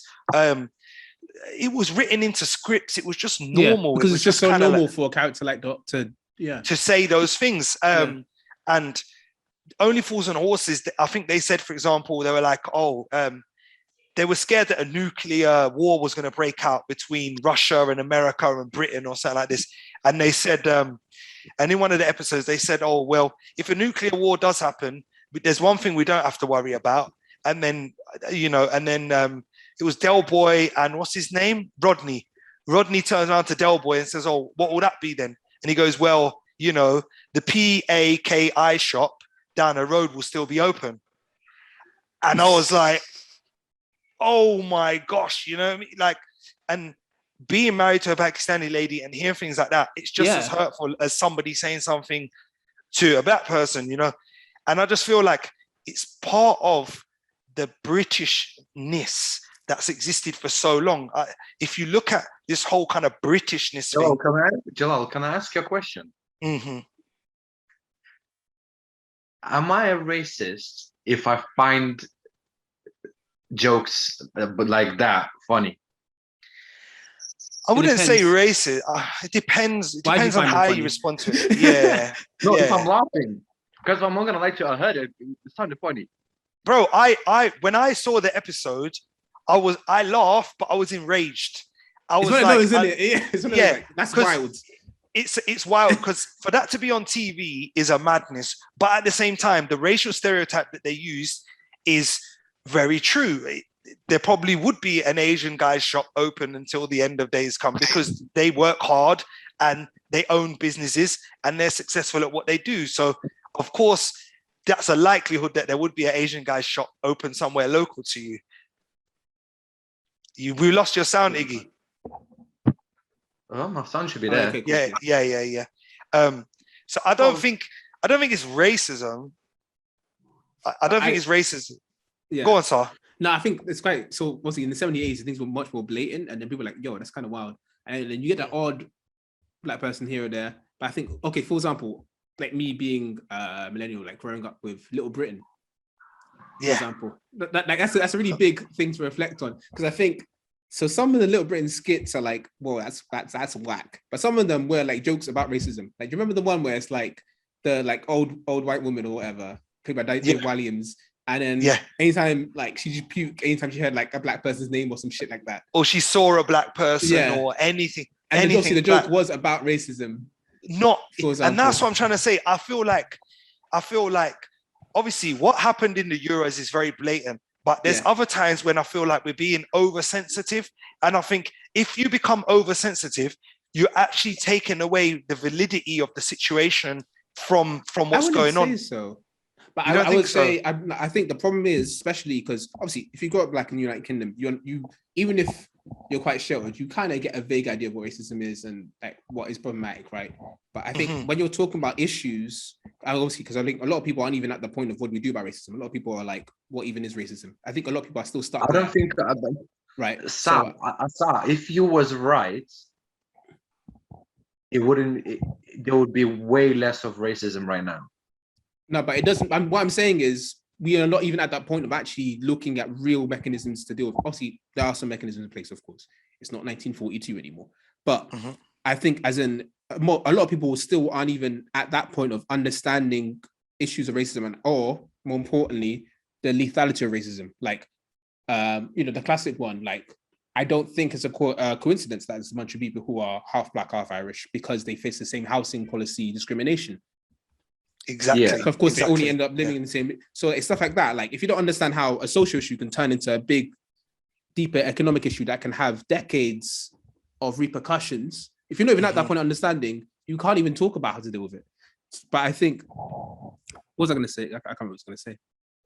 So things like with sensitivity is like, if there's not even clarity on that key fundamental understanding of how a social issue becomes a deeper socioeconomic issue, how can, I mean, is anything too sensitive yet? But even if it was, let's say people were being oversensitive, at least there's not enough people even in the conversation to say, oh, I understand that this is an issue, yes, but does it speak to the same issue here?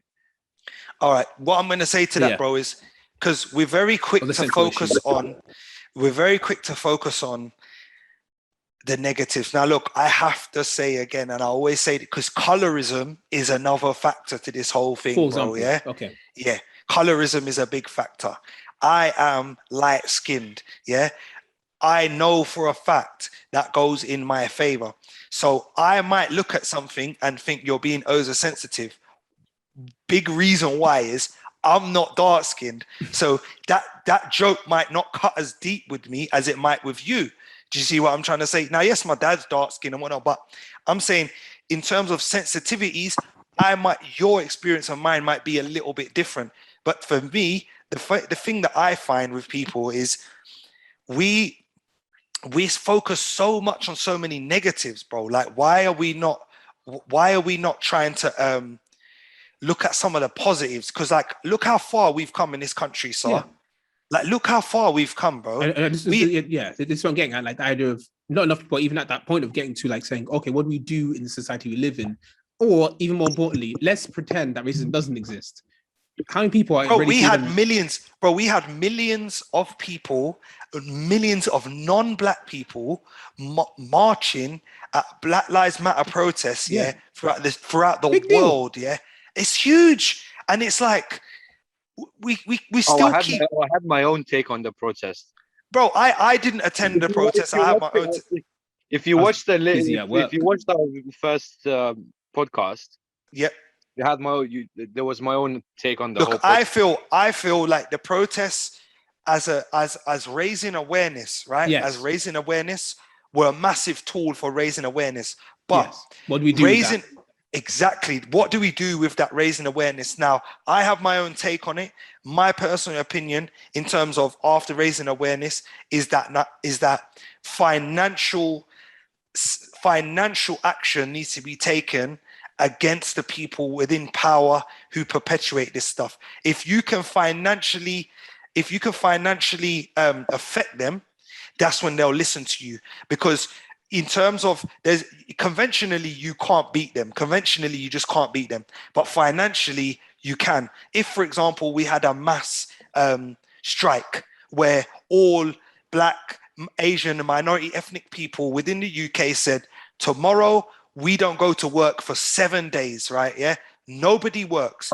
This country will come to a standstill, bro. And they will be like, oh my gosh, we need to start listening. If we occupy political buildings, not by armed force, but by civil disobedience, yeah? Like when you had Occupy Wall Street and things like this. If you do stuff like that, I feel they'll have to listen to you. And guess what? If they don't listen to you, they're going to try and harm you. And when they do harm you, the masses are going to see that and say, oh, look, there's the man again pushing his foot down on the necks of the people. I'm laughing because I pretty much said the same exact thing in our previous podcast about Brilliant. the whole now I forgot his name. Fuck. Who? The guy George Floyd protest. George Floyd, here you go. Yeah. So, but what my point was, I'll say it very quickly. My point was, instead of doing the protest and having all these protests happening all over the world, the city where it actually happened, I think it was Minnesota. Yeah. The police department that the police officer was from literally have like 100 people, like it doesn't matter whether they're white, black, whatever, with guns, because that's literally a massive threat to that police use. Yeah. In front of that in front of that police station. Yeah. Aiming them guns at the like 100 people aiming the guns at the police station. Yeah. And have other like 50 people or something literally with camera phones around those people and recording that whole situation. Because that's going to go worldwide. That's going to be a statement, and that's going to be literally showing your reaction to what actually happened. In order, did fuck all because the racism still happens. Yeah, it's hot air. The thing is, with any like political struggle, there's a few obviously factors to it that you have to bear in mind. First and foremost is that your message needs to be clear and undistorted.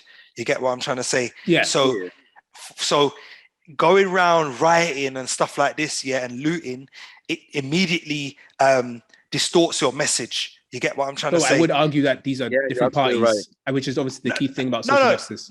No, they are different parties. And look, people who go and riot and loot, there's different reasons for why they do it. Anger boils over. I'm not judging no one. I'm just saying from a social movement, if you want to create change, first and foremost, you need to have the clear and concise message, right? You need to be clear about your aims as what is it you're trying to do, Second, after that, you need to have the popular support. You know what I mean? Because if you don't have popular support, when a moment comes when you need the people to be behind you, they won't be behind you, And then obviously after that is like, there needs to be an overall like faith in what you're doing. A lot of this racism stems from social issues that people are facing. Now, I call there's in the UK, I call them the forgotten white working class. I call them that. That's an easy, simplified version, but yeah, they are the forgotten. Now, the reason why is because you have to understand with the influx of migrants from India, the Caribbean, Africa, and Eastern Europe. Yeah, okay. You're part of this too, bro. So don't think you're out. You're man said that you'll easy. catch it too. You're catching some smoke too, Iggy. All right. So Yeah, I don't mind. no. Bring me all the smoke. All the smoke. He wants all the smoke. So with the influx of people from those backgrounds, right? The white working class faced a big issue. Many industries began to shut down. So you had the mining, you had the steel mills, you had the cotton mills. You also had certain agricultural work. You also had lots of the kind of factory work, so, and like warehouse-based work. So a lot of the white working class began to lose their source of income and face employment issues. Now, soon as you're in a situation where you are in an employment issue, you are now in the most vulnerable state ever, because there are a few main things that everybody needs. We need food, we need clothing, we need shelter. These things will get you past 50. If you don't have them, a you won't job, make it to 55. You're not going to. Now, historically, if somebody comes to you and at your most vulnerable state, yeah, and starts, keep on telling me how much of a problem I am. Come on, keep on telling me. So I'll take you like, all this time. Bro, my granddad came here and made TVs for people, so he was part of the problem too. I'm part of the problem, ruler.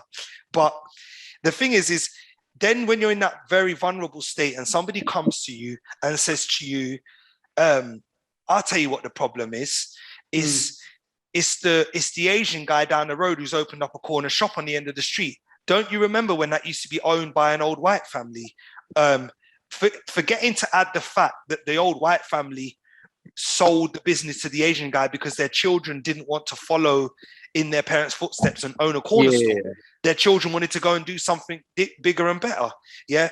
Or, for example, somebody turns around to you and says, look, mate, it's all the Lithuanians and the Romanians and the Polish. They're all coming here taking all your jobs in the warehouses. So that's why you can't find work. Or, for example, somebody turns around to you and says, oh, we don't feel safe in our area anymore. Yeah. And it's, well, mate, you know what it is? It's all the black ones down there. Look at that group of black boys. They're never safe. Even though your area was never safe anyway, because it still faced the same social economic issues in the beginning. What it is it's scapegoating. Racism in this UK is scapegoating, bro. Yeah, they scapegoat in order to then, because it all goes. You have to understand, racism works from the top down. It doesn't work from the bottom up. It works from the top down. I don't think it's scapegoating. I think it's finding someone to blame. It's finding someone to blame. Yeah, that's what it's scapegoat is like. Oh, that person did it bad. Did a bad job. Yeah, it was all his fault. That's also part of scapegoating. I mean, yeah, it's part of it, but they're looking for somebody to lay blame on, bro. Yeah, but the fact of the matter is that the Americans now. So this is the weird thing. So these guys that went and stormed the Capitol building, they actually realize the man is the problem, not the fellow man. Like they very much, they're like the QAnon. They still have very much a cult following for Trump. Yeah, they did the right thing in storming the Parliament building. They realize the man is the if issue, you have a problem with society, but they still have racist tendencies. Yeah, so those racist tendencies can be broke down through human interaction. Yeah, those ones can. But when people are being pushed into racism through the top down, that's when it's very hard, when all the information they're receiving is trickling down to them through politics, through media, through movements that tell them that, look at all these ones who've come here and took your jobs and they're the problem and they're the danger to your women and your kids and whatnot. Then it's very hard to do that. But smaller kind of social racism, where it's societal, it's kind of like a localized thing where people just, it's very easy. If today a geezer walked into my area and he's bright pink, I'm probably going to be like, whoa, he looks different. What's wrong with him? Like, why is he bright pink? So if you're in an area which is predominantly white and a black guy walks in there, it's very easy to look at that person and think he looks different. And it's very easy to fall into the habit of being a bit like socially racist. But institutional racism comes from the top down, bro. And there's no other way. That's but in terms of the institutional racism, that's completely different. Even you see, like, you got to look at the Tory party, bro. Yeah, you got to look at the Conservatives, the Tory party. Like Margaret Thatcher in the 80s was turning around, was saying on live television, we are not giving up on the idea of a complete of the prospect of a complete stop to immigration to the UK. That was Margaret Thatcher, the Prime Minister of the UK, was saying. Who fronted neoliberalism, by the way, which is completely in opposition to stopping immigration. Exactly. So she literally was like, she doesn't want anyone else here to come to this country. But the funny thing is she was the first female prime minister, and if it wasn't for the liberal politics that took place in the UK, she would have never got to power. And then she was turning around and saying, we need to get rid of all the blacks and the Asians that have come here now. I also point out that she said that she wants to get rid of it. She said she wanted being a hard cap on any immigration. Yeah, she was like basically stop all immigration. That's pretty much Brexit. Yeah, it is. But that's what I'm saying. It's coming down, bro. It's not. I also will point out that Margaret Thatcher, known for being high, like one of the innovators of, I guess, neoliberalism, especially as a vehicle in economics, that pushed a lot of jobs out of the factories and the mines in the UK into some corner of Malaysia or some other, or China being the big one, fuck the human rights record. Privatization of everything. So to have a world like that and privatization of free markets, you cannot talk about limiting immigration. Like, I point this out a lot. Like, I don't point this out enough. It's like, you can't. It's very weird how the party that leans closer to a bit more free market economics, especially as capitalism as a means of doing them, is also the party that really talks more about immigration. These things are actually slightly incompatible, I'd argue. It's weird that they do it, bro, but they do. Argue. That's how it is. They are incompatible because at the end of the day, if you want these free markets, we will. Yeah, because it goes back to the Euros. The Euros is a good example, like of free market economics mixed with social issues. Oh, look, I think that's a good example. The Euros and football is a good example of bro. That. If it wasn't for immigration, the England team that just played would have had. They would have had Burnley. They would literally Burnley. Bro, they had two players. They had two players of Indo-Anglo descent. Yeah, or like eight great grandparents who were English. Harry Kane? Harry Kane's part Irish. Not Harry Kane. It was Luke Shaw and John Stones. Who all 8 grandparents are Irish or English. It has to. I think it's 7 generations, isn't it? Is it 7 or 8? But if you just say, like, if all 8 great grandparents, if you take it that way, all 8 great grandparents. Wait, how far are we going? Because I mean, if you just go back to great grandparents, all African. I mean, let's just go back to great grandparents. I mean, if we're gonna go far enough generations. But like, if you just go back to great grandparents, we'll find it forever. If you just go back to great grandparents, people that are born around the turn of the 20th century, I think only Luke Shaw and John Stones, who all 8 of them grew up in England. Yeah.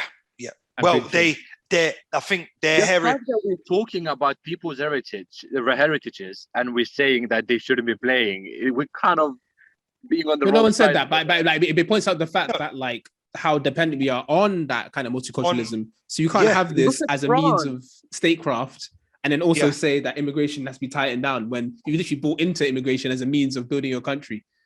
Exactly, bro. And that's why it's funny that the same party who, Well, you look at Raheem Sterling. He shot us to the final. Let's be honest, bro. Yeah, we got carried. You got carried by. Yeah, and it's like he shot us to the final, and yet Harry Kane scored 1 goal, and every headline was reading. It was the jinx is over. The jinx is over, and it was like, but Raheem's carried us all the way here. You know what I mean? Saying when we was in our friend's house, we were gonna watch the final.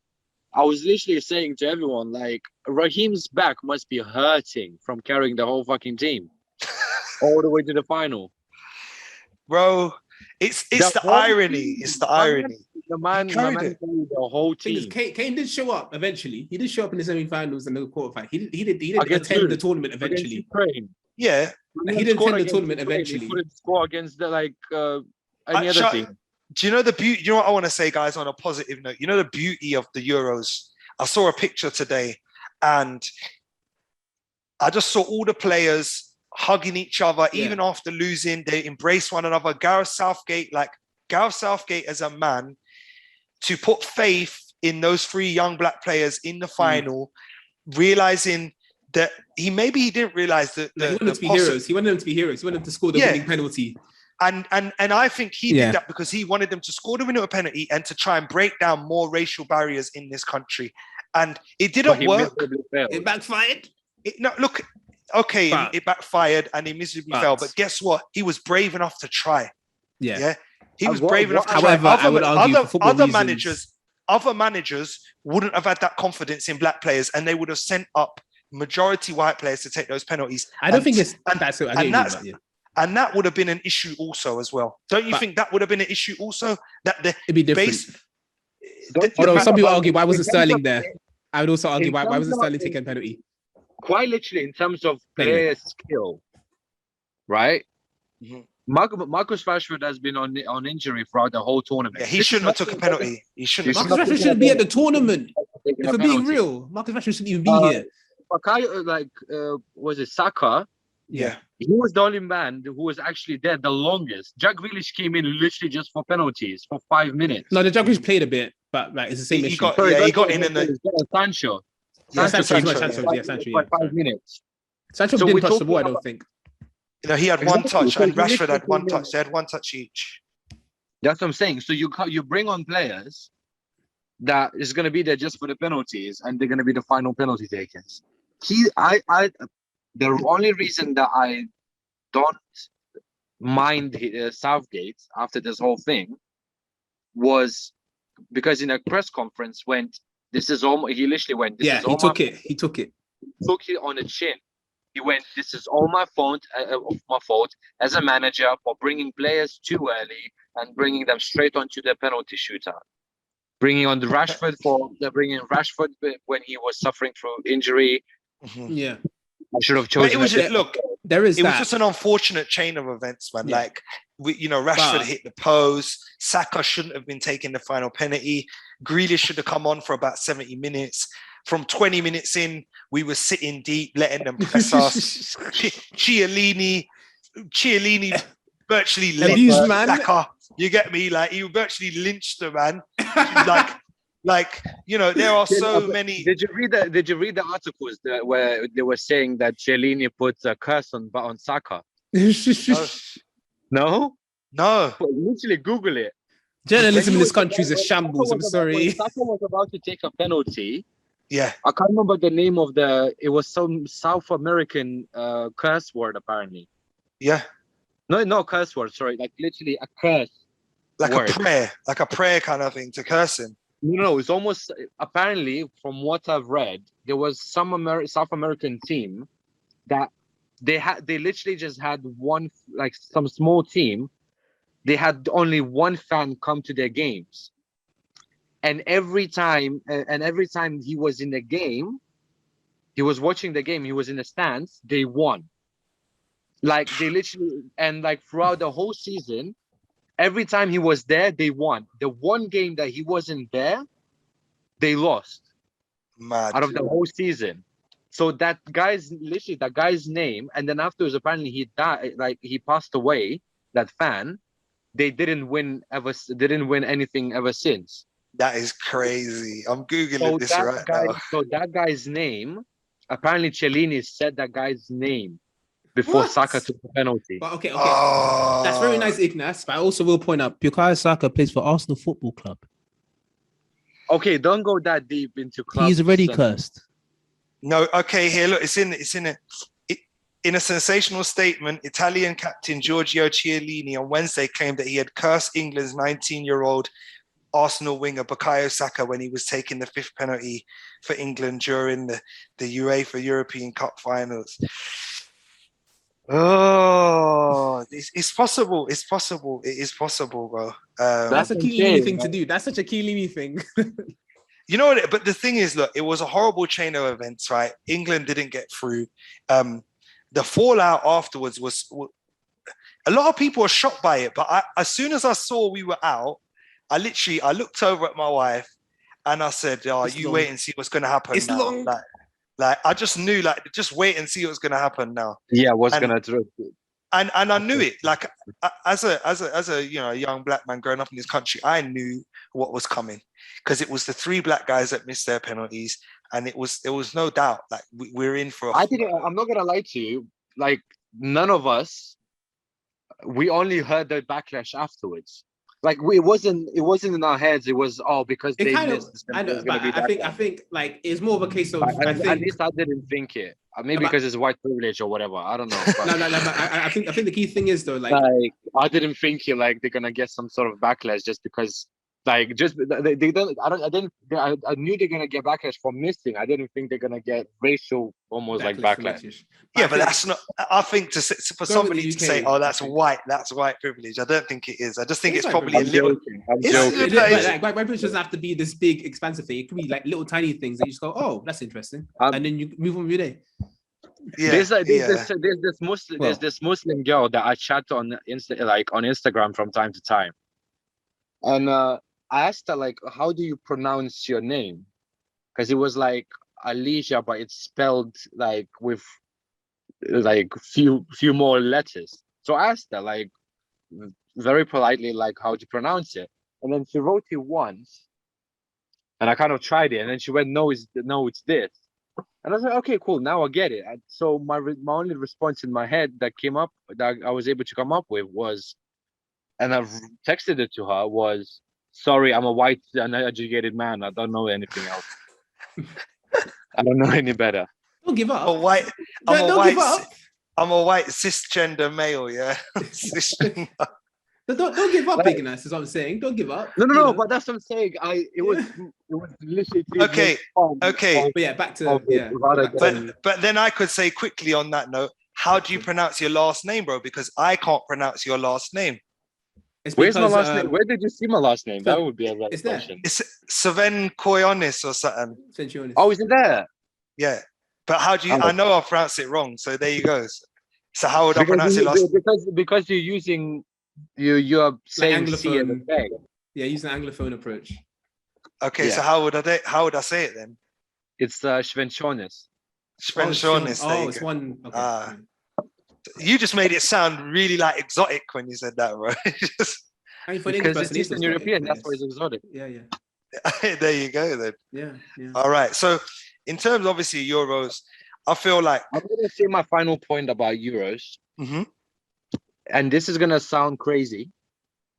I think most, if not all, the English players that was on that team should be boycotting World Cup. One thing I did point out, though, one thing I will point out, this is probably, a lot of you said this, as relating back to like older days of like racial issues, this is probably the most outspoken the non-black players have been about social issues in general. Definitely. And also, it's easier now, social media, of course. Yeah. But it's a lot easier just in general. Like, like a lot of the players were just straightforward saying, it's a shame we lost in it. But there's no excuse for this racial issue. Like, we'll go again next year, Qatar. No, but that's what I'm saying. But, like, people were integrated that. Like, it wasn't just a sweep under the rug. What was that again? That's what I'm saying. Like, why are they saying, "Oh, we're gonna go again"? Well, because they played pretty well. But their manager's a sick man. But anyway, they're representing a country that's treating them like that. Quite literally.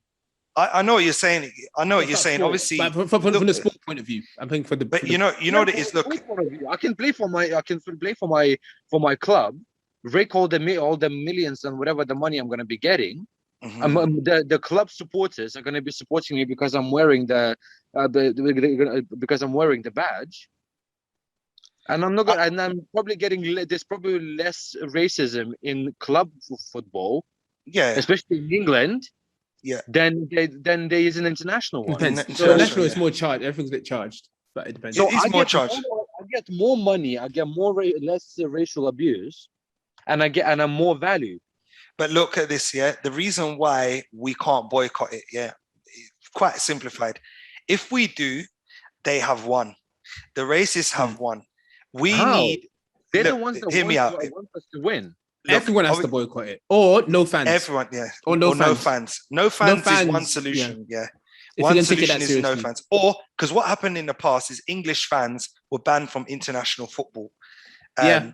Yeah, that England happened got in the banned past. from international football in the Yeah. 1980s. They couldn't play in the 1980s, Champions League or the European Cup, Yeah, for example. because England of got banned. But why because the all the players English. are the ones that's getting banned when it's the fans that's acting this way? That's what I'm trying to say. So I think personally, look, the fans. I don't even think. You know what? Sometimes I think we're polarizing the issue too much, yeah. Fair. Because you got to understand, this is a small section of the fandom of England, You're very of loud. the England team. Yeah, look, they're loud, Yeah. but they're a small section of the fan base of the England football team, bro. The majority. You looked at that crowd when England were playing in the semis and in the final and in the quarters. I was looking in that crowd and I could see everyone. I remember seeing a Sikh guy there with his turban. I remember seeing black people next to white people, young, old, women. There was celebrities were there. Everyone had come together to support England. And even me, like me and my family, we've never sat down and watched an England game in my house up until these Euros, bro. I had my kids there, my wife there. Everyone was watching an England game together. Why? Because these Euro games were more inclusive than any other game. Let's not forget that. These ones were more inclusive than any other time in history. I don't care what anyone says. These were the most inclusive international football competition games that we've ever played as a country. Yes, there were some racist voices out there and people were saying and doing things, but let's look at the positives, man. We got to the final. We had a team that was representative of so many different people. We had a fan base. Bro, Asian people tend not to attend football games for one major reason: racism. Fair. Asian people, like Indian, Pakistani people, do not attend football games because of racism. Also, that's the thing I've noticed is, like, just as a point, like the fact that we've had such a legacy of Asians, especially South Asian immigrants in this country, and we still yet to have one Premier League football star. Not even one yet. You've got one mixed race one. You've got one mixed race who's Hamza Chowdhury, who's half Bengali, half Grenadian, yeah? So that's the closest we've come to having a Premier League star. Exactly, bro. But I remember number of issues. I remember I don't know if you saw the video, it went viral on Instagram and everything, and it was a group of Asian young boys in an Islamic school, and they were all there in their Islamic dress, and they were watching the England game. And when Luke Shaw scored, they were jumping up, shouting and screaming and everything. Did you see the video? And they were watching it on a tiny little laptop screen. So they were in an Islamic school in their normal Islamic Muslim dress and wear, and they were supporting the England team just like any other English person, bro. So for me, these games were inclusive for everyone, bro. I was going to Friday prayers and people were saying to me, bro, what do you think England are going to do on Sunday? People were, people had nothing else on their minds in this country except England and that final. And I feel for a lot of people, I feel like race and religion and cultural and social differences totally went out the window. And we were in it together as English people, supporting the club, supporting the English football team. That's how I felt anyway, as an English person. Overall, yeah. I understand your point as like from obviously the inclusion and like from a fan's point of view. Mm-hmm. My point of view that I tried to describe was more from the player's point of view. Yeah. That, like as an athlete, as a football player, you're literally you're coming in, right? I was born here. I've played in like all age levels for England. I don't know what player exactly I'm describing, but now I'm in a final. All this happened, and then this is what I'm receiving. So I've been through I've played so many times for England. I'm proud of this moment. We're in a final. We're everyone's singing. It's coming home and all this kind of stuff. and then afterwards, when we fail, this is what we receive. Which Obviously- kind of screams like, oh, I have to succeed just to be accepted in society. Yeah, obviously, look, with all of that taken into consideration, and then what happened off the back of it, you could easily just say, look, let's boycott it. Let's forget it. That's exactly what I said. But I feel like You would be doing, I think you would be doing a disservice to all the players that came before you that fought so hard to get into a position to be able to play for that national team. I feel personally, as a player of Black, Asian, or minority ethnic background, you would be doing a disservice to all those players who came before you, who had to fight tooth and nail just to get into the team. These players get into the team, no problem. They have every opportunity to represent now and to hopefully win. They could go to the World Cup and get to another final the way they were playing, bro. They were playing amazing. Yes, Sterling carried a lot of the way, but there were other players within there who really did their thing, like in a really good fashion and way. And I should note, like player like Luke Shaw, for example. Luke Shaw scored the goal in the final. Luke Shaw, amazing. This is his best year. And a lot of people don't know that Luke Shaw is a Muslim. So Really? Yes, bro, Yeah, Luke Shaw, Fair he's a Muslim. So this is Martinez was saying that same thing in the final when we was watching it. I had no clue. Yeah, But I don't really Luke know Shaw, about. I found the ones who are openly religious. I don't really know about the religions. Yeah, of those players. he doesn't open. He is a Muslim, and you can find out. And there's pictures of him online. He's in Islamic wear. But He's I've seen pictures of him drinking alcohol there. Look, Muslims commit sins. It depends. Like it depends. I'm not here to. Yeah. I'm not here to pretend. I'm not here to pretend that someone's an angel. But what I'm saying is that this team is so different now that you could have a white English player who's a Muslim scoring the goal for us that nearly won us the final. Now, the point I'm trying to make is that this team is inclusive, and that inclusivity cannot be beaten by racism. It can't, bro. Anti-racism, which is this inclusivity that we have in this team, has to beat racism. So if these guys want to be racist to our players online, so be it. The inclusivity that we're working on, that we're building, is going to beat that racism. And if we win the World Cup or something like that, yes, there'll be people who are cheering for us, but really inside, they're only happy because we won and they don't really like us. But the large majority of people will support us as one of their own, being English people. Yeah. I get what you mean. I completely get what you mean. I don't know. Maybe it's just the kind of like the sports person's like. In America, it's a bit different. You know, like American, it's different. Like they can really kind of like what's the word? Boycott things in a different way. Like LeBron and these guys, like that, they didn't play when the week George Floyd got killed. They didn't play and stuff like this. But I feel like international sports, you know, domestic sports. It was Milwaukee that started doing that. Exactly. And Milwaukee just won the championship, you know. Exactly. So Lithuanians like basketball, I know that anyway. So I used to play with some serious Lithuanian guys. Those guys will wipe the floor with you, man. You do not want to. Them dudes, they come out with their little beer belly and, you know, they're slow, but oh my gosh, bro. These my gosh. Basketball myself. Bro, listen, the technical understanding of basketball when it comes to the Lithuanians. Well, we were in the barbershop talking about it the other day, and we were like, yo, them Lithuanian guys, bro, there's a team in Birmingham here called, I think they're called, they're called something Lithuania, and they're a team of Lithuanian basketball players here in Birmingham, and they just smash everyone, bro. They just wipe the floor. I know of one team, but I don't know if they're in Birmingham or they're in London. I know of one team. It's called Lituanica or something. That's the London one, and there's one and they actually play in the National League, and then there's one here in Birmingham. They play in like a local league, but it's like a West Midlands league. They just dominate, bro. But the point I'm trying to say is like, that national identity of like basketball for the Lithuanians is something they're so proud of. The national identity of football for the English is something we're so proud of. We shouldn't allow somebody, even I'll give you an example, Iggy, this is really good. So Lithuania didn't have its own national team for basketball for a number of years. Do you remember? And they had to compete under the USSR. Yeah. Yeah. And the greatest ever player is a Lithuanian.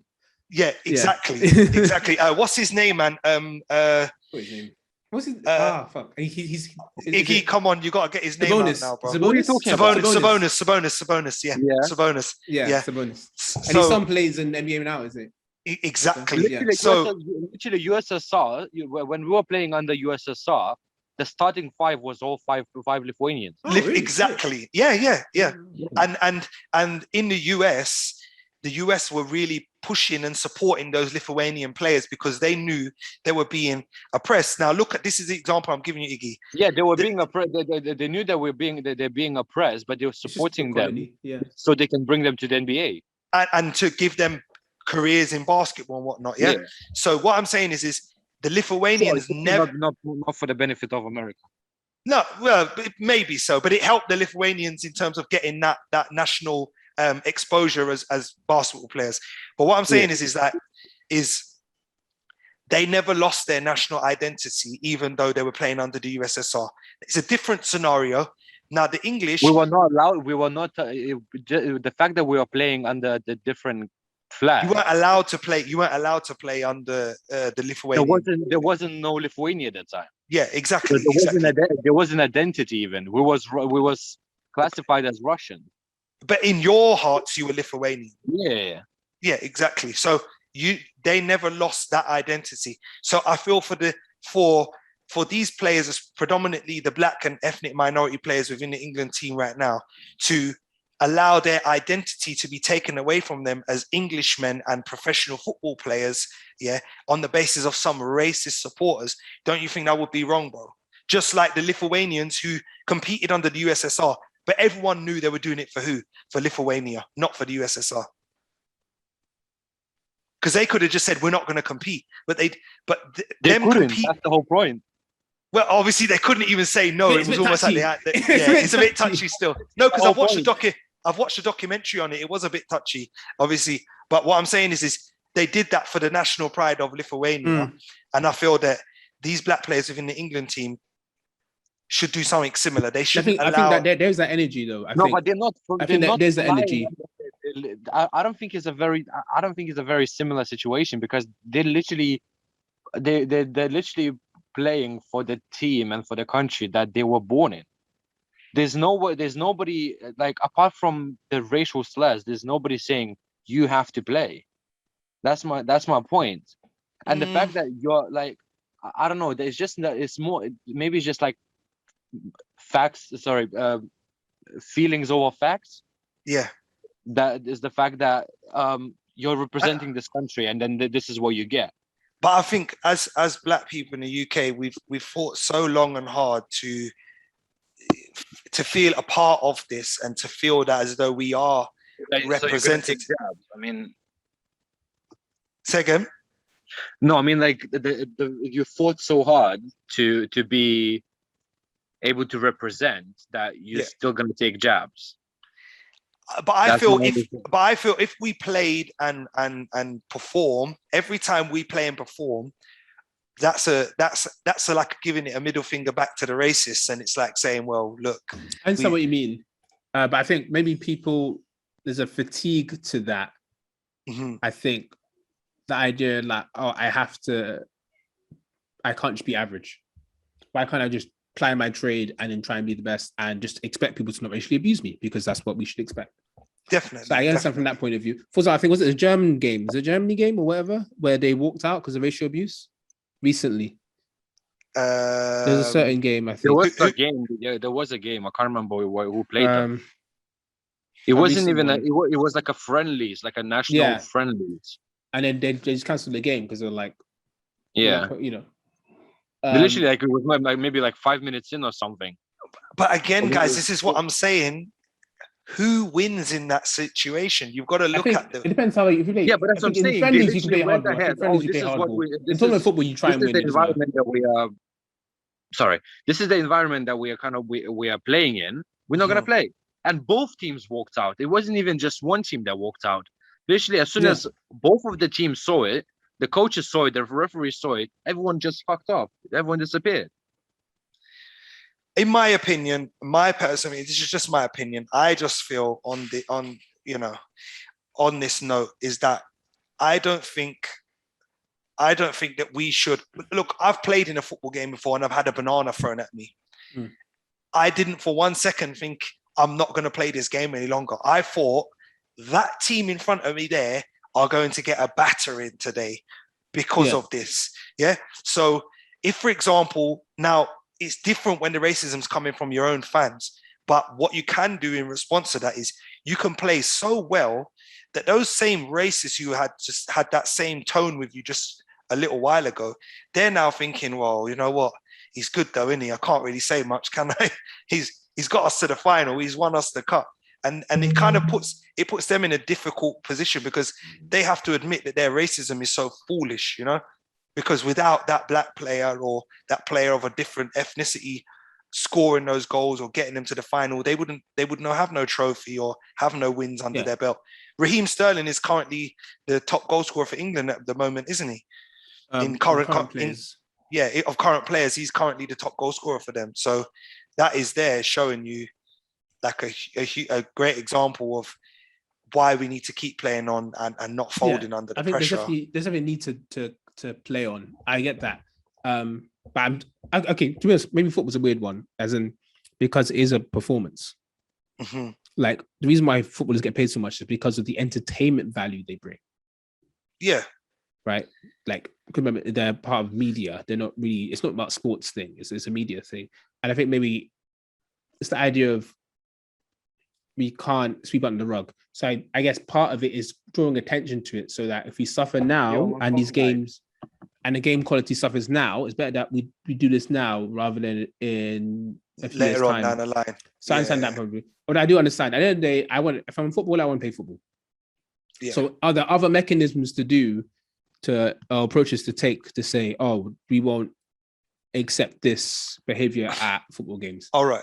So quickly before we go, I wanted to know your opinions on the whole taking the knee thing.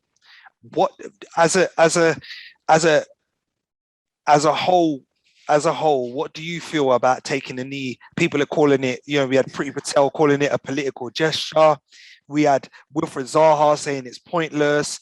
We had Tyrone Mings, really pushing for it and saying it's something that all players should be doing. We had the Ukrainian team pretty much refusing to take the knee. So what is your opinion on this taking the knee, and how deep does it really go in terms of... You could argue they're all right in the sense that it's a political gesture that speaks to a really important issue as what's his name again? Tyrone Mings would have said. But then also, let's say you're someone like a Wilfred Zaha, you feel there's a slight pointlessness to it if that's all that we can do. I think these all can very much exist as all three things that you could take to be true. But I think the key thing is it's a gesture. It's one of the gestures you can do. It's one thing that's kind of caught on, especially because of Colin Kaepernick.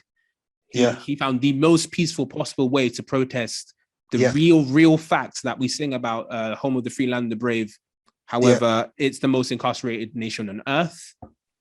And predominantly incarcerated with black and Latino young men. Like the 13th Amendment is a loophole for slavery. So he found the most peaceful way of saying that's a very cute song. But I think we need to question ourselves and say, do we actually even attempt to live up to our imagined vision of this great nation that we say we are? Is there real sincerity behind it, really and truly? So kneel with sincerity or don't. You could argue. I got an opinion. However, as a movement to show solidarity with your work colleagues, sure, go ahead. If this is one thing as part of a range of actions that take place, like, do I call out my racist grandpa? Do I make sure I don't buy too much into gentrification and other vehicles that intersectionalize with marginalized people and marginalized races, for example? Like, kneeling is one gesture in a range of things. And it's one visible gesture, and it's nice to do because it's a nice thing as a celebrity as you are. It's a nice thing, but it doesn't have to be everything. I think that's very All important. right. I'm going to say Nice. something quickly, and then let's let Iggy come in Yeah. and see what he say. I think, like you said, it is something nice to do, but if it's just something nice, is it then just?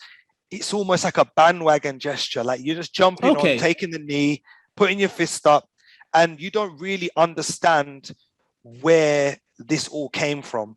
In terms of the whole gesture. Obviously, people don't even know that it was Martin Luther King who started this. Oh yeah, for taking example, yeah. Yeah, like some people don't even know that it was Martin Luther King who started taking the knee, and it was the black athletes at the Olympics who started the black fist, that classic raising photo. the fist. Yeah, and it was a combination of the two. Colin Kaepernick did a combination of the two. So people don't even really understand the historical reasons for why we're doing it, and then they're jumping on the bandwagon. So for me, I think people need to be educated as to what this gesture means, why we're doing it. If they understand the historical and the contemporary reasons for why we're doing it, fine. But if you're just doing it to kind of feel like it's like putting the black square up on Instagram and saying Blackout Tuesday. Like, what? Like, I just didn't get that. I was like, Like why what are you doing in your active life to address? So you're putting a black square up. So you're basically doing nothing. You're doing taking a knee is better than that. You're basically. I will argue. I was going to write a blog about this. I will actually argue a lot of what some people can do in terms of dealing with issues around social justice is actually to do nothing. And by doing nothing, I mean stop doing harmful things. Yeah. If you just take it back from -5 to 0, you don't have to change the world. You don't have to write to your fucking MP and say, please stop selling arms to Saudi Arabia. But how about stop voting for him? Literally do nothing and you'll be doing better than most people, is what I would argue. But yeah, I get what you mean. I understand what you mean. No, definitely. Iggy, what do you think, my brother? I got my own little opinion about the whole taking a knee. And I'm not gonna lie to you. I'm probably not gonna hear your guys' responses to it. So I'm just gonna say it. Cool. I think the whole taking a knee is a good gesture. It's a positive gesture, but I think we need to there needs to be some sort of evolvement from it. That, especially with the fact that it continued, like I think it was more used to bring all the shit afloat. Yep. There needs to be something else to actually start fixing the issue, rather than just continue taking the knee and it's just like, oh yeah, the shit is there.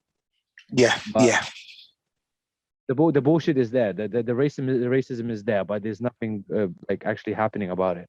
As I said to Jay earlier, when Sa was away, I think it's generational, which is a very much an excuse that from my side that it's gonna racism is gonna disappear within the next few generations. Yeah, no, I totally agree with you. That wants it done now. Yeah, it needs to be done now, bro. I totally agree with you. For me, as I said, like I feel taking the knee isn't an empty gesture if it's understood its historical and contemporary reasons for doing it.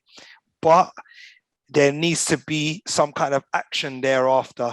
Now, obviously, within football, and obviously we're talking about football and racism in football, there are different, you've got like no room for racism in terms of football. You've got kick it out. You've got show racism, the red card. Yeah. These are all different organizations. Also, I watched a documentary just before the Euros about racism and social media. And the Metropolitan Police and other police forces, I know that West Midlands Police also have one.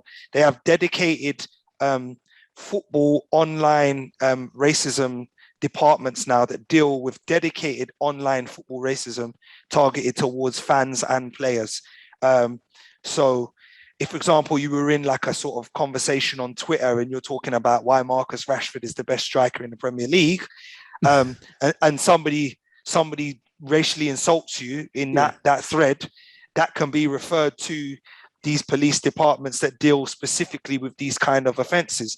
So I feel we've made a lot of progress in terms of dealing with these issues, and still more progress is to come.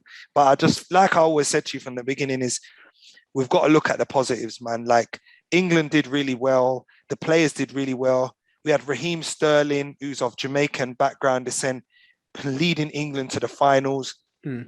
We had Gareth Southgate putting faith in young black players, and he brought a 17-year-old to the Euros. You know, Jude Bellingham. Yeah, he played for Birmingham City Football Club. That's 5 minutes away from my house. You know, there's a mural of him outside the stadium. We saw it yesterday. So that's come a long way, that a young black kid from Birmingham, 17 years old, can go to the Euros, perform, and people are behind him. So for me, I'm all about the positives. And I always say positivity overrides negativity and knowledge overrides ignorance. Yeah. So the more we educate ourselves, we can educate others around us. And these type of racist incidences will get less and less and less, because I can guarantee you, if you went to most kids under 16 the other day, after Saka missed the goals, missed the penalty, I don't think many kids probably under the age of 18 were hurling the racist abuse at Saka. I would assume a lot of the people were a sort of older demographic and age not to group. Simplify it. I get what you mean, but not to simplify it. Not simplify it. Some of them obviously would be young kids who are following on and following suit from the racism they've learned from parents or grandparents or whatever. But I think the younger generations now are really trying to rid themselves of that mindset, man. Yeah, I would say like Daniel, you always mentioned the positives. I think that is the key thing about when we talk about social issues. It's because we know there's positives out there. It's like when you go to uni, you hear about people like living in these nicer houses and they have a library in their house. You're like, these are nice things to have. Yeah. What are the barriers getting in the way of other people having that? Often it might be racism or other class issues. I think if we continue to look at things from that point of view, like racism as a thing to be eradicated so that we can make a way to do more good things, whether it be a football tournament or whether it be, I don't know, people making really innovative tech products, which the UK is going to really need after leaving the European Union, for example. Well, if we focus on that positive, then these are all vehicles, aren't they, bro? In order to break down those barriers, you know, like you said, you know, these are all vehicles, be it music, be it sports, be it, you know, film, creativity, technology. These are all vehicles in order to break down those barriers. You know, what happens when there's some poor kid in Mumbai who develops an app that can do X, Y, Z for you and simplifies everybody's life and brings about absolute convenience? Everybody's going to feel a bit silly if they're a racist then and they're using the app that was made by that little Indian kid in Mumbai somewhere. You know what I mean? So it's like the racism is slowly eroding. It's not going to happen quickly. It's going to take time. But for me, you know, I was very proud of England. I was proud of the players. I felt represented. I felt included. I remember walking down the street, you know, the day of the game and seeing people, you know, of all colors and races supporting their nation and their country. And it made me happy. You know, it made me happy. And I think that was after this pandemic and these 2 years of hell that we've had with these dodgy governments and lockdowns and everything. I think that was something that really brought a lot of people together. And some people might have used it to try and separate us, but they can't, man. They just can't, man. Yeah. That's that, man. That's what I'm gonna say. Yeah, guys, I need to get some food, and it's been a let's end on that sweet note. Yeah, man. It's been a pleasure. Honestly, really enjoyed it. And it's good to share vibes and opinions with people, man. And it's nice to see how to run a podcast on Zoom, man. I've always wondered, like, how do they do it? So yeah, man. It's it works. Even we are one thing I'll double check again. Your predominant trade is trims on thing, and you said you rap as well. Yeah, well, I mean, rapping was before, but now it's just barbering. Yeah, but I'm trying to use it as kind of like a viral sort of mechanism to just promote the business. For me, it's all about promoting the business. What's the name of the? Like you have a barber shop or? Yeah, my barber shop. My barber shop is literally my name, Barber Jalaal. Okay. So that's my barber shop, and I had the shop now for like 3 years. I've been a barber for like 14 years. Oh, I typed Barber Jalaal and it came up Birmingham. Okay. Yeah, what on Google? Yeah. Yeah. Oh, wicked. So I'm doing the SEO stuff right then, yeah.